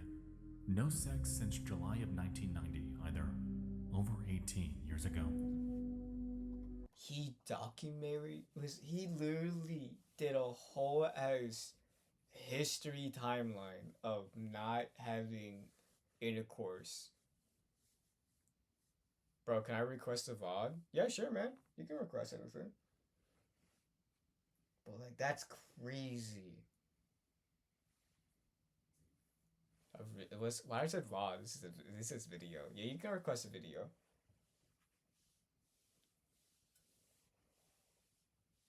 Oh god. Let's see what the title of this.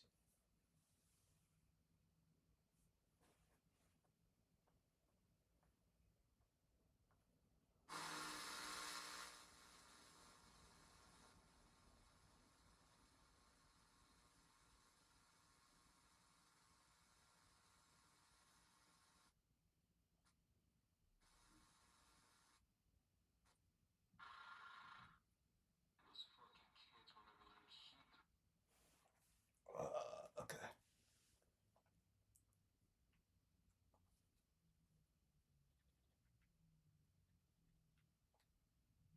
Commissioner! When health insurance doesn't cover everything, what's the move? Aflac! What commissioner means is that Aflac gives you cash to help with all those medical bills. I came to see you, huh? Get help.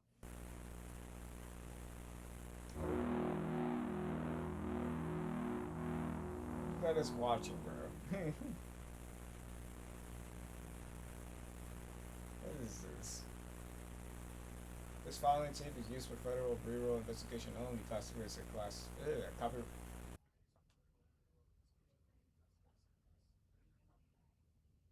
It's forbidden. I thought minutes ago I was gonna do copyright strike. I was gonna say, what did I do?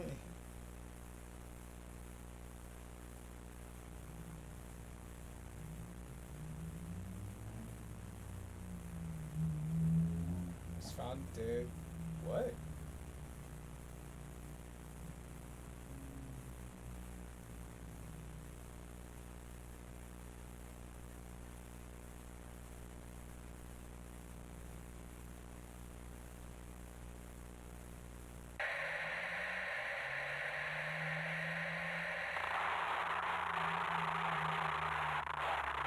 What you guys watching, bro? Hey Jack, you finished yet? After many painfully long hours, yes. God damn it, those fucking kids will never learn to keep their own hands to themselves. I keep telling you, man, we have to get rid of her or replace her with a new, different character or something. No, that won't work, and you know it. I really don't want to do that again. Not because it's a waste of my time, but when I started working, I just got goosebumps all over my back and almost felt like something didn't want me there. Something like that. From epoxy? Are you seriously scared of the thing? No, man. I don't know. It was oh, really, bro? You like these things? Because I'm already disliking the fact that I'm watching it. I can't see what keeps seeing her, you know? I think, yeah, I was gonna say, I watch a few of these things. You know what I should do in my next show stream? I'll probably watch, like, one of those, those, like, VH-Tep, like, horrors? Was it AU horror logs? Was it Analogs? To see how you guys like it. Knowing the fact that she's the only animatronic that can walk around during dinner time or birthday events, kids really do see something in her. I mean, seriously, I don't think it's a good idea that she's walking around the place, really. Okay. Do you not realize the liability risk that we're taking right now because of it? I mean, not to mention that while I was working on her fucking power supply turned on by itself. I mean, of course she wasn't moving, but that shit was still fucking creepy, man. Got this feeling like there was someone watching me from a distance, probably from where you're standing right now. Okay. 3 things. 1, there is no such thing as ghosts. 2, it's just me and you here. And 3, she is unplugged. She can't do anything to harm you. Personally, I've always wanted to ask the boss if we could leave her as a take-up artist back together, like, for the children's entertainment. After that, we could bring up that old Foxy model back from Predators. That should scare them away from him. Maybe that could work. Fuck me. Forgot to take my damn meds this morning. You're not feeling well. Why don't you go home? I'll take over your shit for tonight. Is this your 5th night here? Yeah, it is. I can tell you're exhausted and stressed. So, let's just go home and get some rest. I'll see you tomorrow, Jack. Let's just turn the light off here and wait for the devil to come out. Devil. Yeah, right. Trying selling some bullshit about ghosts and demons. That shouldn't be so bad. I don't know why. I feel like she's moving slightly. Very dull and quiet here, as it should be. Should probably call the boss and let him know that I'm working tonight.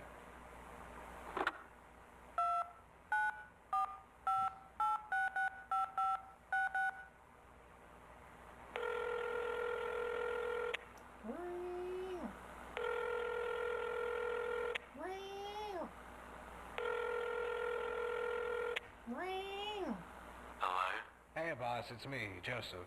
Just Just calling to let you know that I'm taking Jack's place for tonight. He felt really under the weather earlier, so I sent him home. He can have my day shift for tomorrow.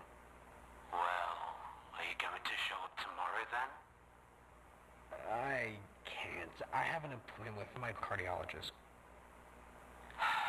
Okay, I'll be sure to write that in the logs. All right. Hello from Math, Leo. The door's locked? Yeah, the doors are locked and secured. Is the mask and flashlight there in the office? Mask is here. Anything unusual in the cameras? So far, everything seems to be What the? Hello? Did something happen? Nothing. So sorry. Nothing. Sorry. I just thought I saw something weird on the cameras. Probably the paper stars falling again. Do you want me to send someone else over there with you? No. Wait. Jeremy's out for the night too. I'm okay, boss. Don't worry, okay? Okay. If anything weird starts to happen, don't be afraid to call me or someone else, alright? Alright. Alright.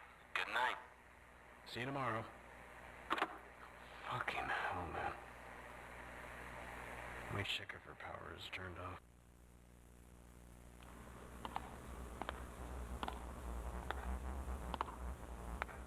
Honestly, I would not work in a fast. Listen. If I had the option to work in any of the fast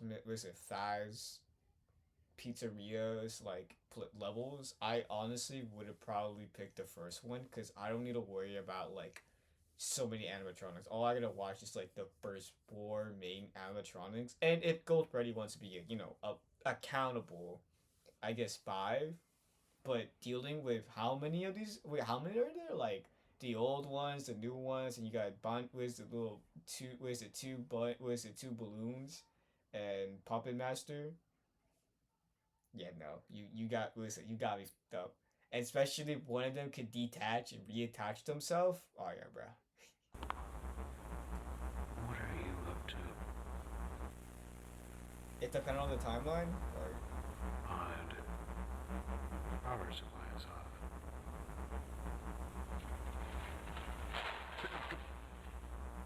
Hello, who's there? See what I mean? Too many animatronics. Too much problems. Well, that was strange. I hope it isn't Jack trying to pull any tricks on me. Because of those ghost stories he told me earlier. Maybe it's my hunger that's making me delusional. Let's see what Jack left here. Oh, Jack, you motherfucker. Garlic pizza rolls. Just microwave them for a few minutes.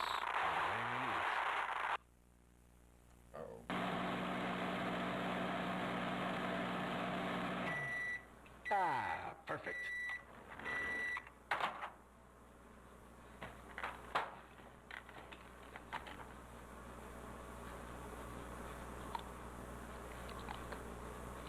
Ah, delicious. Let's check on those cameras again. Stage, looking alright. Music box, whenever for the next 30 minutes. Okay, let's see in there. Let's go to see if there's anything new. What? What the fuck? How the fuck are you standing up?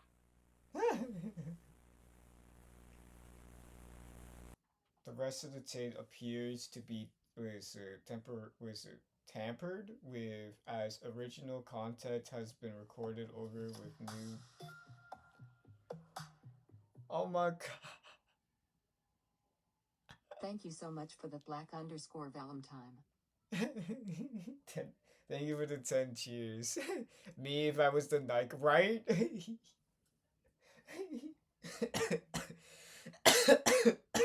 She wasn't even like standing menacingly. She put her hand over her arm or over her chest and looked like she's about to sing like an opera music from a starter. Not like this. what was I gonna say? Listen, been recorded over with a new day at Freddy Jr.'s. The following footage is secretly okay. Yeah. We got that part done. Oh, the original tape has been restored. Okay. Come on, you motherfucker, answer me! Oh my god. He's tripping out balls. Hello, this is Jeremy. Oh, thank fucking God you answered. Whoa. Is everything okay? I can't stay on the phone for very long. I have to maintain the parking lot here at the mall. Fuck. Alright.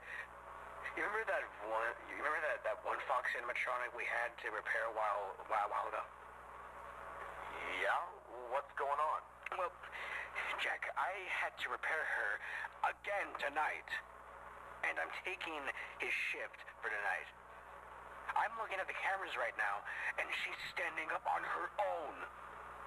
Wait, what? Have you done anything yet? And what do you expect me to do? Leave the place? I can't do that because I don't have the keys, and that fucking Fox is right next to the exit. How do you not have the keys to one? I would fucking break the windows. Wait, hold up. Is there any windows in the? Yo, he's stuck in a concrete building with no windows to escape. Oh, he's GG's, bro. Yeah, he's scared. Wait. So you're telling me, right? He's in a building full with animatronics that may or may not awaken. And he never thought to ask for the keys to just dip out. I mean, yeah, sure, she's right next to the exit, but I honestly would have risked my life to just get out immediately. Okay. Calm down, Jesus. Maybe she turned on by herself? Turns on herself, my ass! I checked her a few minutes ago, and her power supply is toggled off! I even made sure that she was unplugged from the outlet. Fuck, maybe someone broke in and is messing with you? What kind of sick fuck would do that? I love this guy's reaction. I have no fucking clue, dude. Just try to browse through the cameras and record everything you see. And besides, that VCR should be integrated with the CCTV system, right? Let me check. Yep.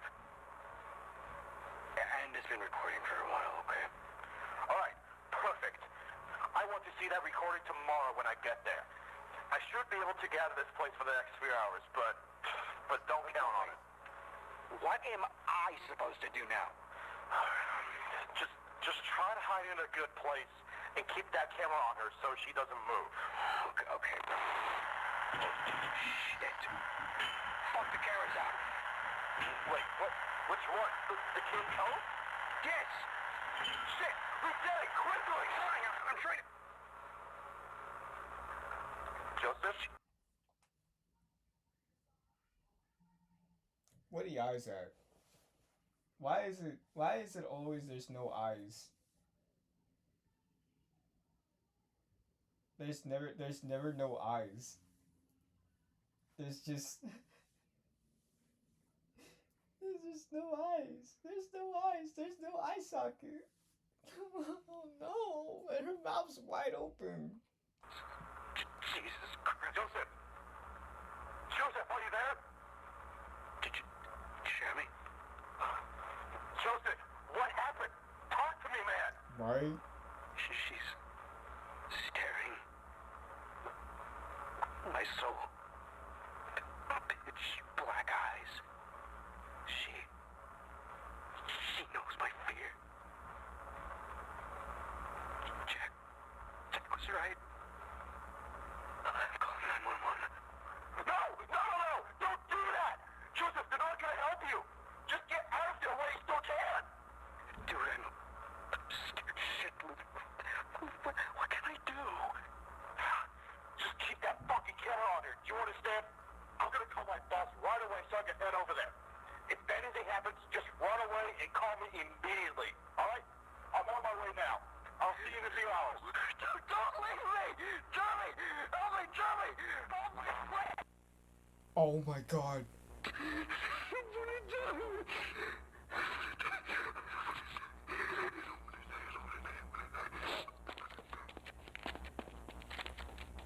Oh yeah, bro. Start booking it, bro. Start booking it.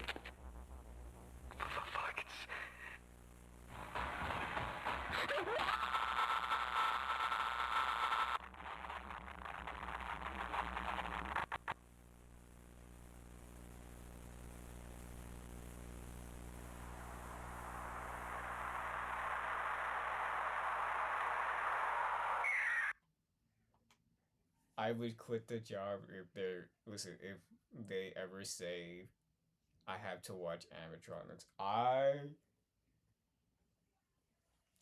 I would have trusted the instinct of a fucking new employee more than a person who's been working here longer than they say.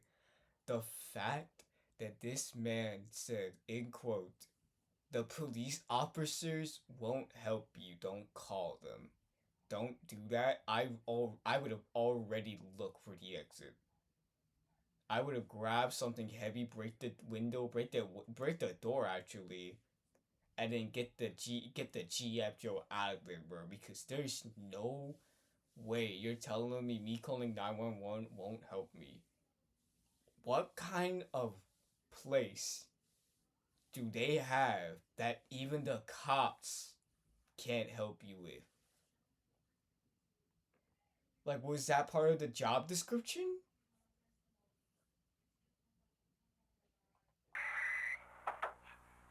Joseph! Joseph! Are you okay?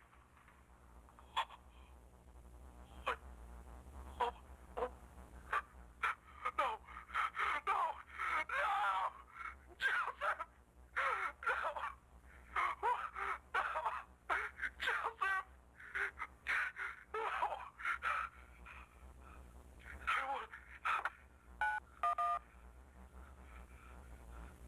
Oh, yes! I need an ambulance! There's been a murder here! At Freddy Jr.'s! Just send someone over as soon as possible, please!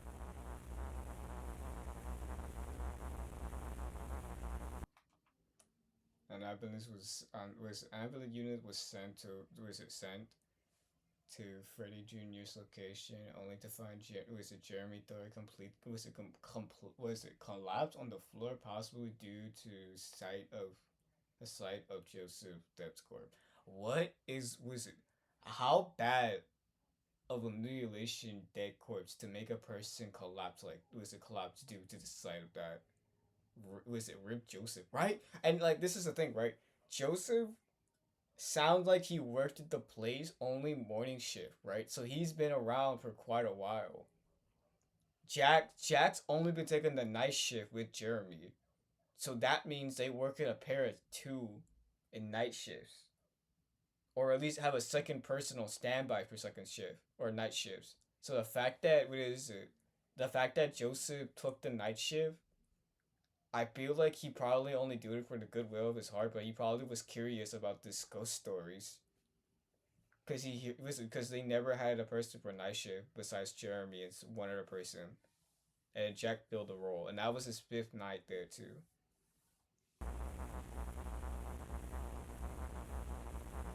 Oh my god!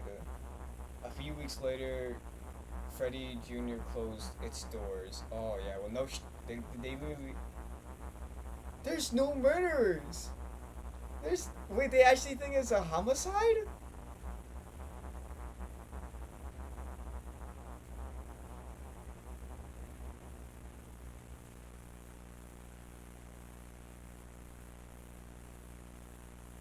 That's it?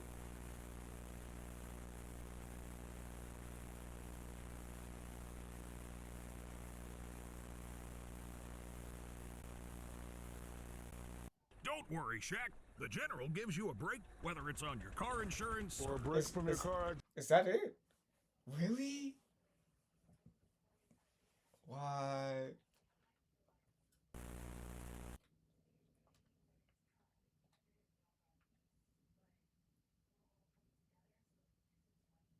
Three years ago?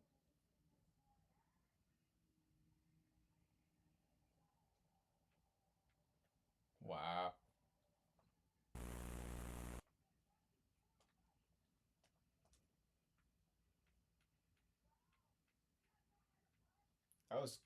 that was good for a 3-year-old one. Well, it is a murder. There's kids' souls in there.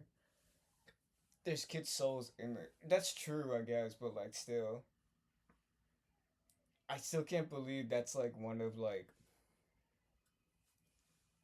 that's like probably the best was it VHS tape. It had all the good elements.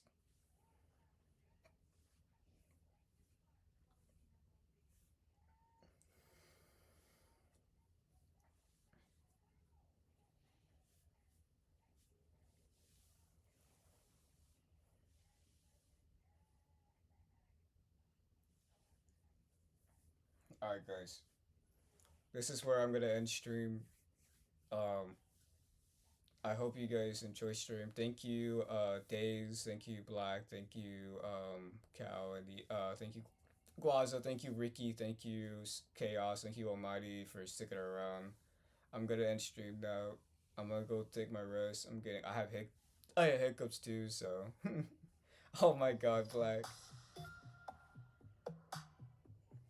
Thank you for the Thank you so much for the Black_Valentine. Thank you so much, Black, for the 11 cheers. I hope to see you guys, at least hopefully, maybe tonight again, or somewhere, because I don't think we'll do a morning stream pretty well. So, I hope for a speedy recovery. Thank you all for coming in. I hope to see you guys later. Tomorrow, at least.